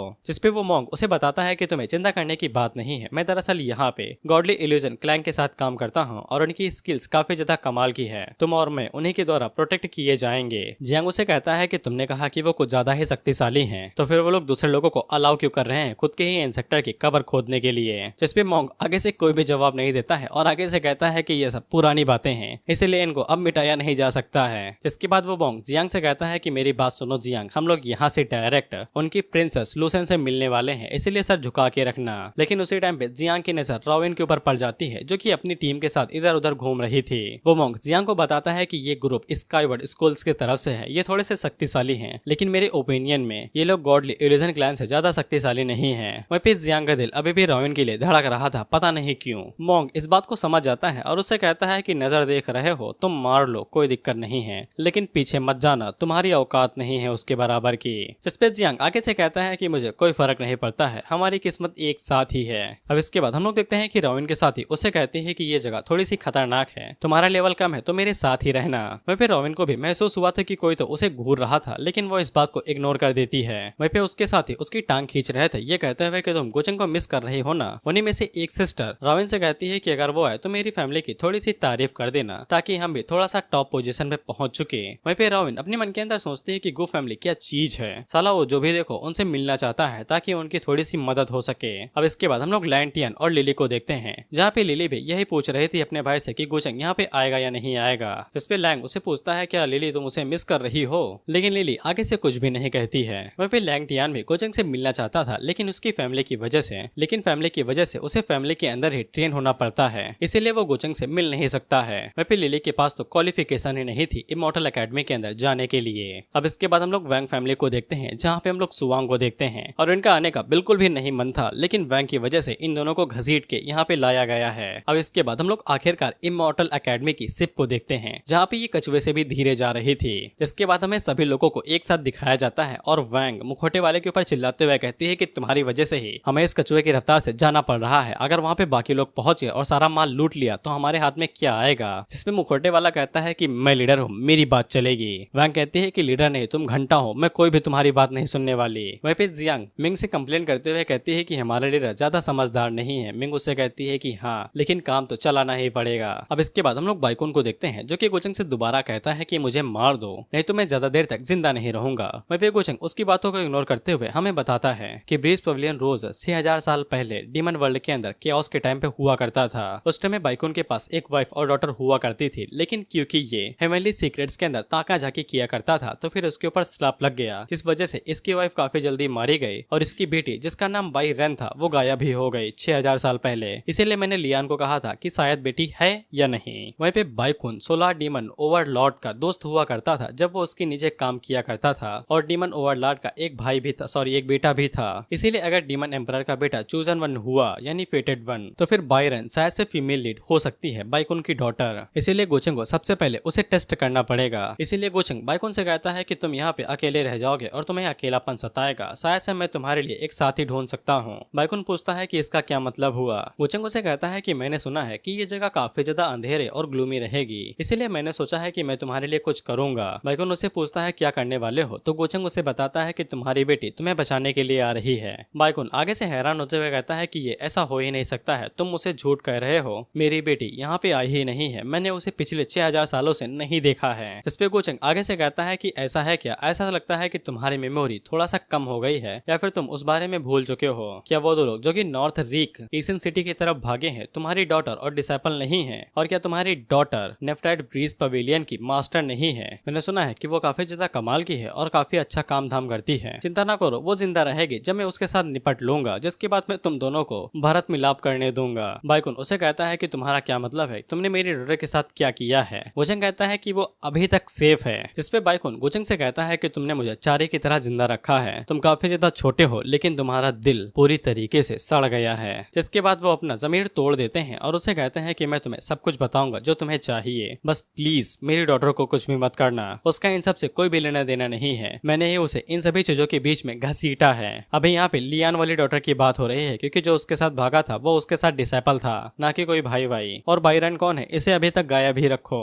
मानवा कभी कभी कंफ्यूजिंग हो जाती है ना, मुझे भी ऐसा लगता है। अब इसके बाद गोचंग बायरन से पूछता है कि तुमने अपनी डॉटर और डिसाइपल को डीमन वर्ल्ड क्यों भेजा? जहाँ तक मुझे पता है कि डीमन वर्ल्ड उनके लिए बिल्कुल भी ठीक जगह नहीं होने वाली है, इसीलिए आसान शब्दों में ये बिल्कुल बेकार सा डिसीजन था। जिसपे बाइकुन गोचंग को बताता है कि मैंने उसे डीमन वर्ल्ड इसलिए भेजा था क्योंकि मैंने अपने पुराने दोस्त के साथ कुछ प्रॉमिस किया था जो मैं करूंगा। गोचंग उसे पूछता है कि वो क्या चीज है, जिसपे बाइकुन बताता है कि उसे कुछ भी नहीं पता है कि उस चीज के अंदर क्या था, वो बस एक पाउच था और मैं झूठ नहीं बोल रहा हूँ कसम से। जिसपे गोचंग आगे की बात जोड़ते हुए कहता है क्या तुम उस चीज को जुन बुफान के हाथे में देने की कोशिश कर रहे हो, जो कि सोलार डीमन ओवरलॉर्ड का बेटा है 6000 साल पहले जब वो बर्बाद हो गया था। जिससे बाइकुन काफी ज्यादा हैरान होता है और गोचंग से पूछता है कि तुम्हें इस बारे में कैसे पता है, तुम्हें इस बारे में कैसे पता चला? वेपी सिस्टम गोचंग को बता देता है कि फॉर्चून चूजरमन को ढूंढ लिया गया है डीमन ओवरलॉर्ड का बेटा जुन बुफान। और अब जाके गोचंग को समझ में आ जाता है कि 6000 साल पहले डीमन वर्ल्ड के अंदर जो कियोस मचा था वो कोई एक्सीडेंट नहीं था और डीमन क्वीन याओई को इसी के बीच में घसीटा गया था एक प्यादे की तरह इस्तेमाल करके। अब इसीलिए गोचंग को अगर आगे के प्यादे और गेम अच्छे से खेलना है तो फिर उसे डीमन क्वीन याओई को कंट्रोल करना पड़ेगा। फिर उसके बाद हम लोग गोचेंग को देखते हैं और उसके पास कहीं से तो संदेशा आता है, शायद से डीमन क्वीन ने भिजवाया हो, जहाँ पे गोचेंग को टिप मिलती है कि उसे गॉडली इल्यूजन टॉम पे जाना चाहिए, वहीं पे उसे जियांग चन मिलेगा। अब इसे गोचेंग को समझ में आ जाता है कि वहाँ पे जरूर कुछ ना कुछ तो कमाल की चीज होगी ही, बाकी सभी लोग भी वहीं पे गए हुए हैं, इसीलिए गोचेंग भी फैसला कर लेता है कि वो भी वहाँ पे जाएगा। अब इसके बाद हम लोग जियांग चन और उसी मोंग को देखते हैं जिनके ऊपर से रोशनी आती है। वहीं पे जियांग चन का मोंग उसे कहता है कि अपना सर झुका के उन्हें अच्छे से ग्रीट करना, लेकिन जियांग ऐसा नहीं कर रहा था। तभी उसके ऊपर करारा थप्पड़ पड़ता है जो कि उनकी प्रिंसेस लूसन की दाई ने मारा था, और वो जियांग से कहते हैं कि प्रिंसेस तुम्हारे सामने है, थोड़ी सी औकात में रहो। वहीं पे लूसन के छोटे भाई का नाम जियांग मिंग था। वहीं पे लाओसन उस मोंग से कहती है कि तुम्हें यही आदमी मिला है, उम्मीद करते हूँ कि तुम मुझे निराश नहीं करोगे। जियांग को इसे गुस्सा तो आ रहा था कि पहले उसे थप्पड़ मारते हैं, जिसके बाद उसे छाछनी में लपेट के तारीफ देते हैं। हालांकि मोंग उसे यही कहता है कि गुस्सा दबा ले भाई, सिर्फ ट्रेजर पे ध्यान दे, ये सब चीजें होती रहती हैं। जियांग उसे कहता है कि तुझे नहीं पड़ रहा, तभी दर्द समझ में नहीं आ रहा है। अब इसके बाद गॉडली इल्यूजन क्लैन वाले भाई सबके सामने खड़े हो जाते हैं और जो भी शिप्स वहाँ से गुजर रही थी वो उन सभी को ब्लॉक कर लेते हैं। वहीं पे सभी लोग उन्हीं के बारे में बात करते हुए हमें बताते हैं कि इनकी ब्लड लाइन काफी ज्यादा शक्तिशाली होती है, यहाँ तक कि इनके खुद के क्लैन मेंबर भी सीएम रियलम वाले के साथ कभी कभी लड़ नहीं पाते हैं, लेकिन वो सभी सोचते हैं कि ये हमें रोकने के बारे में सोच रहे हैं। वहीं पे लाओसन की दाई उसे बताती है कि इस फोर्स को हम लोग हल्के में नहीं ले सकते हैं, हम लोग भी फंस सकते हैं। वहीं पे लाओसन को कोई फर्क नहीं पड़ता था, वो बस यही सोच रही थी कि ये पूरी इंसेक्टर वैली हमारी ही है, क्या ये लोग हमसे फाइट करने का प्लान कर रहे हैं। वहीं पे जियांग मिंग उन लोगों से कहता है कि ये पूरी वैली हमारी है, तुम लोग यहाँ पे बस क्लेम करना चाहते हो, कम से कम हमें सीरियस तो लो। हालांकि वो फोर्स ज्यादा कुछ भी नहीं कह पाती है क्योंकि वहाँ पे इमॉर्टल एकेडमी के डिसाइपल्स नहीं आए थे। जिसके बाद वहाँ पे इमॉर्टल एकेडमी के डिसाइपल्स आ जाते हैं और जियांग आगे से लीडर की तरह कहती है, क्या तुम्हारे इंसेक्टर ने यहाँ पे मरने का फैसला नहीं किया था तुम्हारे क्लैन को छोड़ने के बाद? साला एक भी बार तुम लोग उनसे मिलने के लिए नहीं आए, जैसे ही यहाँ पे टॉम्ब ओपन वाली हो गई तैसे ही तुम लोग यहाँ पे चले आए सिर्फ ट्रेजर्स को लेने के लिए। वहीं पे मुखौटे वाला अपने मन के अंदर सोचता है, हे लीडर मैं हूँ, मुझे बोलने दे, लेकिन जियांग उसे इग्नोर करके आगे से कहती ही रहती है कि ये जगह हर किसी की है, जिसके पास भी दम होगा वो यहाँ से ट्रेजर लेके जाएगा। इसके बाद वो लोग उन लोगों को इग्नोर करते हुए आगे की तरफ निकल जाते हैं और जैसे ही इमॉर्टल एकेडमी आगे निकली थी तो बाकी की जो शिप्स थे वो भी उनके पीछे पीछे निकल लेती हैं और जियान जाते जाते उन्हें ताना भी दे के जाती है कि तुम लोग यहाँ पे बस अपने क्लैन का नाम इस्तेमाल करके सभी चीजों को लेना चाहते हो। जियांग मिंग आगे से काफी ज्यादा गुस्सा हो जाता है और उससे कहता है, यू बिच, कौन से क्लैन के हो तुम? हम भले ही तुम्हारी इमॉर्टल एकेडमी को ना छू सके, लेकिन तुम्हारे और तुम्हारे क्लैन को जरूर हम छू लेंगे। दोस्तों नाइस जोक था ना। अब वो लोग इसी बारे में बात कर ही रहे थे कि उसी टाइम पे वैली के अंदर धमाके होने लगते हैं, यानी कि टॉम्ब ओपन होने वाली थी। वहीं पे लैंगटियन सभी से कहता है, हल्ला बोलो रे, चलो, और सभी लोग अपनी शिप्स को तेजी के साथ उस रोशनी की तरफ भगाते हुए ले जाने लगते हैं। वहीं पे लाओसन भी अपने लोगों से कहती है कि अलग अलग हो जाओ, कोई भी हमारे इंसेक्टर की लेगेसी छीन नहीं सकता है, लेकिन जियांग उसे रोक देता है और उसे कहता है कि अभी हमें जरूरत नहीं है। इस पे लाओसन उसके ऊपर चिल्लाते हुए कहती है कि अगर हमारे इंसेक्टर की एक भी चीज ले ली गई तो मैं तुम्हें नहीं छोड़ने वाली, लेकिन जियांग उसे बताता है कि टॉम अभी तक ओपन ही नहीं हुई है और वो मन के अंदर सोचता है कि मुझे इनके ट्रस्ट को गेन करने की जरूरत है। वहीं पे जियान मुखौटे वाले से कहती है कि जल्दी से उस तरफ बोट लेके चलो, नहीं तो सारा ट्रेजर चुरा लिया जाएगा। जियान उसे कहता है कि साला अब तुम्हें मेरी याद आई कि मैं लीडर हूँ, लेकिन मिंग जियान को रोक देती है और उसे बताती है कि जो वो टॉम देख रही है दरअसल वो एक बैरियर है, बस टॉम अभी तक ओपन नहीं हुई है। जियान पूछती है कि तुम्हें कैसे पता है, तो हमें पता चलता है कि मिंग यहाँ पे पहले भी आ चुकी है। अब इसके बाद हम लोग वैंग फैमिली के सुवांग को भी देखते हैं और वो भी चीखते हुए कहता है, वैंग फैमिली चलो रे,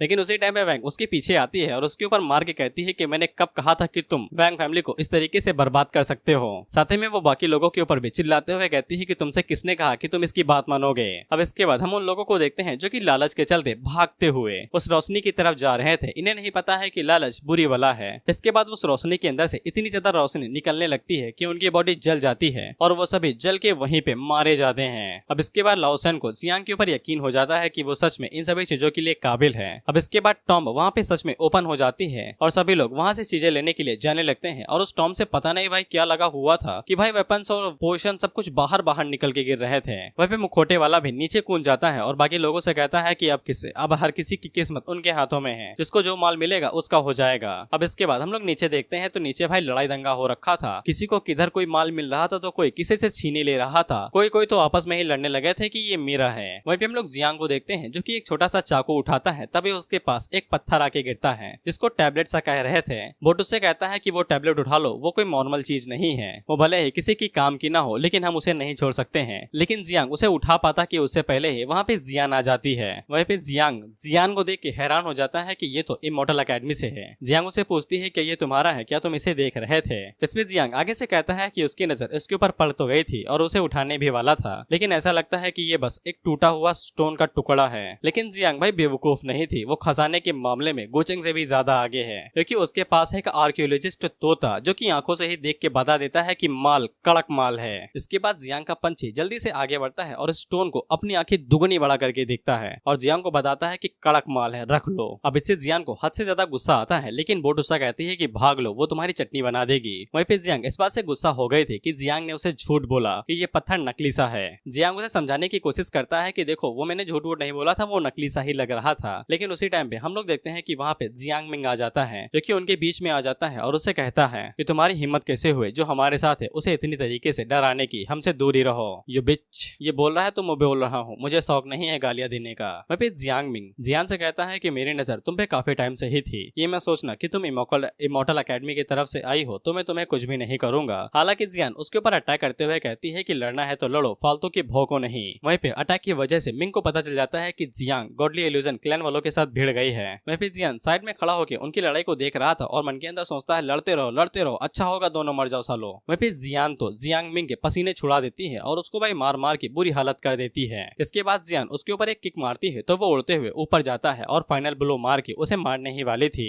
वहीं पे जियान मिंग आगे से कह रहा था कि तुम मुझे नहीं मार सकती हो, लेकिन जियान कहती है कि मुझे कोई फर्क नहीं पड़ता है कि तुम कौन हो। लेकिन उसी टाइम पे हम लोग देखते हैं कि वहाँ पे लूसेन आ जाती है, जो कि अपनी दाई से कहती है कि जाओ और जाके उसे मार दो। दरअसल लूसेन की दाई नहीं, लेकिन उसका एक एल्डर जियान के ऊपर अटैक करते हुए कहता है कि ये हमारी प्रिंसेस का ऑर्डर है तो बेशक तुम्हें मरना ही पड़ेगा। इसके बाद हम लोग देखते हैं कि एक पावरफुल हैंड जियान को नीचे की तरफ दबाने लगता है। वहीं पे एल्डर की strength peak of great secret realm की थी तो जियान को काफी ज्यादा दिक्कत होने लगती है। बाकी सभी लोग जब तक जियान के पास पहुंचते तब तक देर होने वाली थी, लेकिन इसी टाइम पे हम लोग देखते हैं कि कोई वाइड को तोड़ते हुए डायरेक्ट वाइड को वहां से बाहर निकलता है और ये हमारा गोचंग था, जो कि कहता है कि क्या फर्क पड़ता है कि वो क्या करती है, लेकिन वो मेरी बहन है। अब गोचंग वहाँ पे वाइड को सेटर करते हुए आया था तो फिर सभी लोगों को पता चलता है कि गोचंग भाई साहब अब सुप्रीम रियलम पे जा चुके हैं। वहीं पे लॉसन गोचंग की पावर को देख के काफी ज्यादा हैरान हो जाती है, क्योंकि सुप्रीम रियलम पे जाना बच्चों के लिए आसान बात नहीं है। वहीं पे जियान मिंग की अब धीरे धीरे फटने लगती है, क्योंकि उसे पता चल जाता है कि जियांग गोचंग की फैमिली है। वहीं पे गोचंग आगे से साफ बता देता है कि जियान उसकी छोटी बहन है। वहीं पे जियांग गोचंग से पूछती है कि तुम अभी तक आए क्यों नहीं थे, तो गोचंग उसे कहता है चुप भाई भला मुझे। अब इसके बाद गोचंग उन लोगों से कहता है कि वो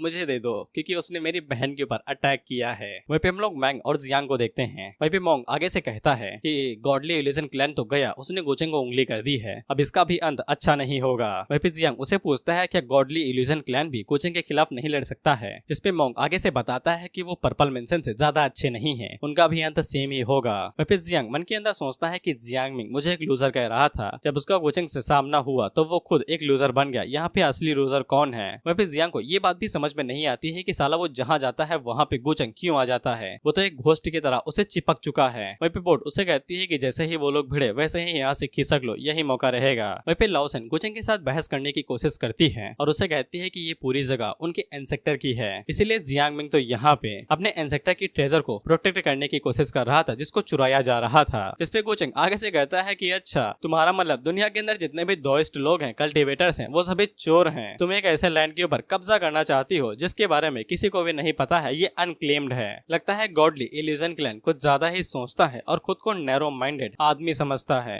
वहीं पे गोचंग का साथ पूरी सिटी देती है, वहाँ पे जितने भी लोग थे वो सभी गोचंग का ही साथ देते हैं। वहीं पे गोचंग को काफी अच्छे से पता था कि सिर्फ फायदा ही लोगों का दिल जीत सकता है, बाकी ट्रेजर कितना गहराई में गड़ा है इससे कोई फर्क नहीं पड़ता है। भाई सबको जमीन का ट्रेजर चाहिए, उन्हें सबको पता है कि गोचंग का साथ देंगे तभी गॉडली क्लैन से पीछा छुड़ा पाएंगे। वहीं पे लॉसन गोचंग से पूछती है कि जियान मिंग को छोड़ने के बदले में तुम क्या लोगे। इस पे गोचंग आगे से कहता है कि कंडीशंस, अगर तुमने ये बात कही है तो वैसे मुझे अभी एक मेड की जरूरत पड़ रही है जो मुझे सर्व कर सके, तुम इस बारे में क्या सोचती हो। वहीं पे मेड का नाम सुन के हम लोग मिंग को देखते हैं और वो गुस्से में एक ट्रेजर को तोड़ देती है। सभी लोग हैरान होकर मिंग की तरफ देखने लगते हैं कि इसे इतना ज्यादा गुस्सा क्यों आ गया। वहीं पे गोचंग को भी ये आवाज सुनाई दे जाती है, लेकिन गोचंग अभी मिशन पे था, इसलिए वो इस बात को इग्नोर करके लॉसन से कहता है कि अगर तुम इसे अनसेटिस्फाइड हो, ये स्टेटस तुम्हें सूट नहीं करता है, तो तुम मेरी क्यूबिन भी बन सकती हो, यानी वाइफ की नीचे वाली लड़की। मैं बस ये जानना चाहता हूँ कि तुम अपने भाई को बचाने के लिए ये करोगे या नहीं करोगे। वहीं पे जियान आगे से चिल्ला के कहती है कि मुझे चोट नहीं लगी, वो तो मुझे छू तक नहीं पाया। वहीं पे बाकी सभी लोग सोच रहे थे कि ये किस तरह की कंडीशन है जो गोचंग उसे दे रहा है। वहीं पे लॉसन गोचंग से कहती है क्या तुम मुझे बेइज्जत करने की कोशिश कर रहे हो। वहीं पे लॉसन की दाईमा यही वो एल्डर था जिसने अटैक किया था। दाईमा आगे से कहता है कि तुम हमारी फैमिली की बेइज्जती कर रहे हो, तुम गोचंग गोचंग फैमिली से हो तो इसका मतलब ये नहीं है कि तुम कुछ भी उखाड़ सकते हो और हमारी प्रिंसेस की बेइज्जती कर सकते हो। इसके बाद दाइमा काफी गुस्से से गोचंग के ऊपर अटैक करती है तो एनर्जी का ड्रैगन गोचंग के ऊपर अटैक करने के लिए आगे बढ़ता है, लेकिन गोचंग एक झटके के अंदर ही उस ड्रैगन को डिस्ट्रॉय कर देता है और उस पूरे वॉइड को निगल जाता है। इसके बाद हम लोग देखते हैं कि गोचंग की एक छोटी सी स्वॉर्ड तेजी के साथ आगे बढ़ती है, साथ ही में गोचंग भी तेजी के साथ आगे बढ़ता है और उस एल्डर के पता नहीं कौन सा अटैक करता है, लेकिन वो एल्डर एक झटके के अंदर ही मूर्ति बन जाता है। और गोचंग उन लोगों से कहता है क्योंकि ये एल्डर कुछ ज्यादा ही उड़ रहा है तो फिर क्यों ना तुम इसे अपने भाई की जिंदगी के बदले में ट्रेड कर दो। इसके बाद वो लॉसन से पूछता है इस बारे में क्या सोचती हो या फिर तुम्हारे पास और भी कई लोग हैं जिनकी मैं जान तुम्हारे भाई के बदले में ले सकता हूँ। इससे उन दोनों भाई बहनों की जान हलक में आ जाती है और वो आगे से कहते हैं कि कोई जरूरत नहीं है और उन्हें समझ में आ जाता है कि गोचंग यहाँ पे पीक सैक्रेड रियलम के बंदे से भी बहुत ज्यादा शक्तिशाली है। वहीं पे ये लोग भी गोचंग की स्ट्रेंथ को देख के बहुत ज्यादा हैरान हो गए थे। वहीं पे जिनचन अपने मन के अंदर सोचता है कि गोचंग अगर इतना ज्यादा शक्तिशाली था तो फिर डिमोनिक सक्सेसर की फाइट के दौरान ये इतना ज्यादा घायल कैसे हुआ और इसे धीरे धीरे करके गोचंग के ऊपर शक हो रहा है। वहीं पे फिनिक्स लेडी मुखौटे वाले से पूछती है कि अगर तुम अपनी सभी सील्स को अनसील कर दो क्या तुम उससे फाइट कर पाओगे, लेकिन मुखौटे वाला लेडी फिनिक्स को नीचे ही फेंक देता है और कहता है कि मुझे ट्रेजर ढूंढने जाने हैं, ट्रेजर्स कहाँ पे हैं। वहीं पे लेडी फिनिक्स इतना समझ जाती है कि गोचंग से पंगा बिल्कुल भी नहीं लेना है चाहे जो कुछ भी हो जाए, क्योंकि गोचंग डिमोनिक सक्सेसर से ज्यादा खतरनाक है। वहीं पे लाओसन को काफी ज्यादा गुस्सा आ रहा था लेकिन वो अपने गुस्से को शांत करती है और गोचंग से कहती है कि गॉडली इल्यूजन क्लैन ने पहले ही वो प्राइस पे कर दिया है जो आज उन लोगों ने किया था, लेकिन अगर गोचंग इसे अभी भी कंटिन्यू करना चाहता है तो फिर वो लाओसन को भी मार सकता है। गोचंग आगे से कहता है मजाक कर रही हो क्या, मैंने तो ये बस छोटी सी चीज की थी तुम्हारे भाई को सबक सिखाने के लिए कि वो बहुत ज्यादा नॉटी हो रखा था।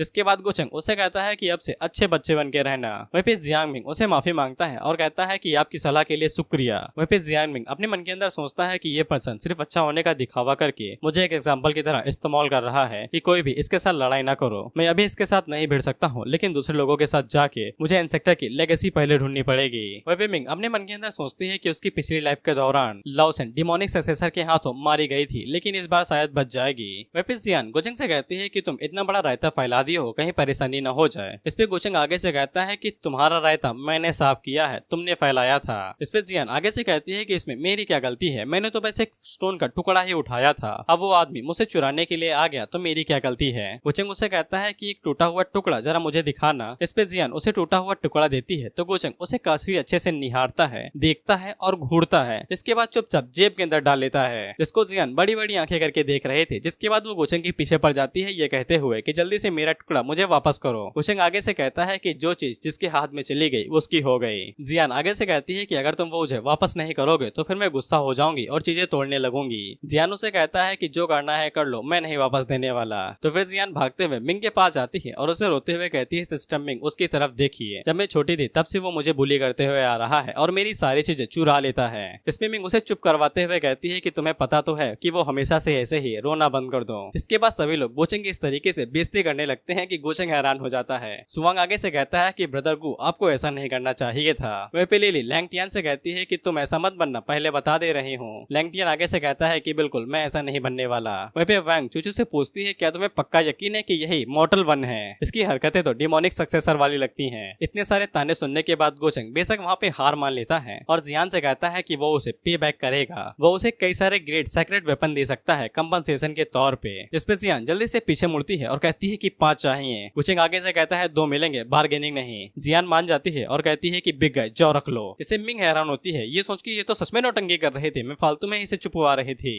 अब इसके बाद वैंग आगे बढ़ती है और गोचंग से कहती है कि तुम तो काफी ज्यादा शक्तिशाली हो लेकिन ये दुख की बात है कि तुम लॉसन को मजबूर नहीं कर पाए तुमसे शादी करने के लिए। गोचंग उसे कहता है कि वैंग जी जिन मैं एक मॉडल 1 हूँ, तुम्हें मुझसे कब से इज्जत से बात करनी चाहिए, अब से तुम मुझे ब्रदर गो कह के बुलाओगी। इस पे वैंग आगे से मुंह बना के गोचंग को योर हाइनेस कहती है। वहीं पे वैंग को पूरा यकीन हो गया था कि अगर ये इमॉर्टल 1 भी हुआ तो भी ये मेरे दिमाग के अंदर गोचंग ही रहेगा जो घटिया और कमीना इंसान है। अब इसके बाद वहाँ पे रॉबिन भी आ जाती है जिसको देख के वैंग कहती है कि अरे तुम्हारी एक और लवर आ गई, मिल लो उससे। वहीं पे रॉबिन तो एकदम परफेक्ट एक्टिंग कर रही थी और वो आगे से रोते हुए कहती है यंग मास्टर आपको कहीं चोट तो नहीं लगी, मैं बहुत ज्यादा चिंतित थी। वहीं पे वैंग उसे जैसे ही देखती है तो वो अपने मन के अंदर सोचती है कि ये कमीनी तो ताजी हरी चाय है। हरी चाय का मतलब एक ऐसी लड़की जो दिखने में इनोसेंट मासूम हो लेकिन काफी ज्यादा चालाक हो, खासकर लड़कों और लोगों का दिल जीतने के मामले में। अब इसके बाद बाकी सभी लोग भी वहाँ पे आते हैं और गोचंग को ग्रेट करते हैं और गोचंग को बताते हैं कि रॉबिन को गोचंग की काफी ज्यादा चिंता हो रही थी तभी ये इतनी दूर से भागी भागी आई है। वहीं पे जियान गोचंग के ऊपर चिल्लाते हुए कहती है कि ये लड़की कौन है, तुम इतना दूर चले गए, कम से कम तुम्हें मिंग की फीलिंग्स के बारे में भी तो सोचना चाहिए था। लेकिन मिंग जियान को रोक देती है और आगे बढ़ती है और बताती है कि गोचंग ने उसे पहले ही राउन के बारे में बता दिया था कि गोचंग ने उसे एक ट्रिप के दौरान बचाया था। इसके बाद मिंग आगे बढ़ती है और राउन को खुद को गोचंग की फियांसे बताते हुए इंट्रोड्यूस करवाती है। लेकिन राउन मिंग से बिल्कुल भी नहीं जलती है, उल्टा उसकी तारीफ करती है कि उसने मिंग के बारे में काफी ज्यादा सुना है कि वो बहुत ज्यादा खूबसूरत और कमाल की है। इसको देख के वैंग को और भी ज्यादा बड़ा झटका लगता है और उसकी आंखें बड़ी हो जाती हैं और वो मन के अंदर सोचती है कि ये तो हाई क्लास ताजी हरी चाय है। वहीं पे चोचो का भी मुंह बन जाता है और इसी के साथ ये एपिसोड यहीं पे खत्म होता है। मेरी बात कान खोल के सुन लो, छोड़ के मत जाओ। अब यहाँ पे इस सीरीज के चैप्टर खत्म हो चुके हैं तो नेक्स्ट वीडियो नहीं आएगी। अब हम लोग मिस्टर ज़ॉम्बी के बारे में बात कर लेते हैं। मैंने उस सीरीज के बारे में देखा, तुम्हारे रिव्यू भी चेक किए, मुझे लगता है कि एक ट्राई देना चाहिए। अगर पहला एपिसोड चल जाता है तो चल जाता है, नहीं तो छोड़ देंगे। लेकिन जहाँ तक मुझे लगता है कि सभी लोग लाइक ही करेंगे क्योंकि सीरीज ऑसम है। और अगर वो नहीं चलती है तो हम लोग डायरेक्ट अब मानुआ पे शिफ्ट हो जाएंगे। चाइनीज मानुआ से अपना रिश्ता कट। बहुत एक्सप्लेन कर ली भाई, नॉर्मल सी मानुआ, अब करेंगे एक्शन धूम धड़ाका वाली। बस अब गोचंग के बारे में सोचो 4-5 हफ्तों तक, जब तक 5-6 चैप्टर नहीं हो जाते।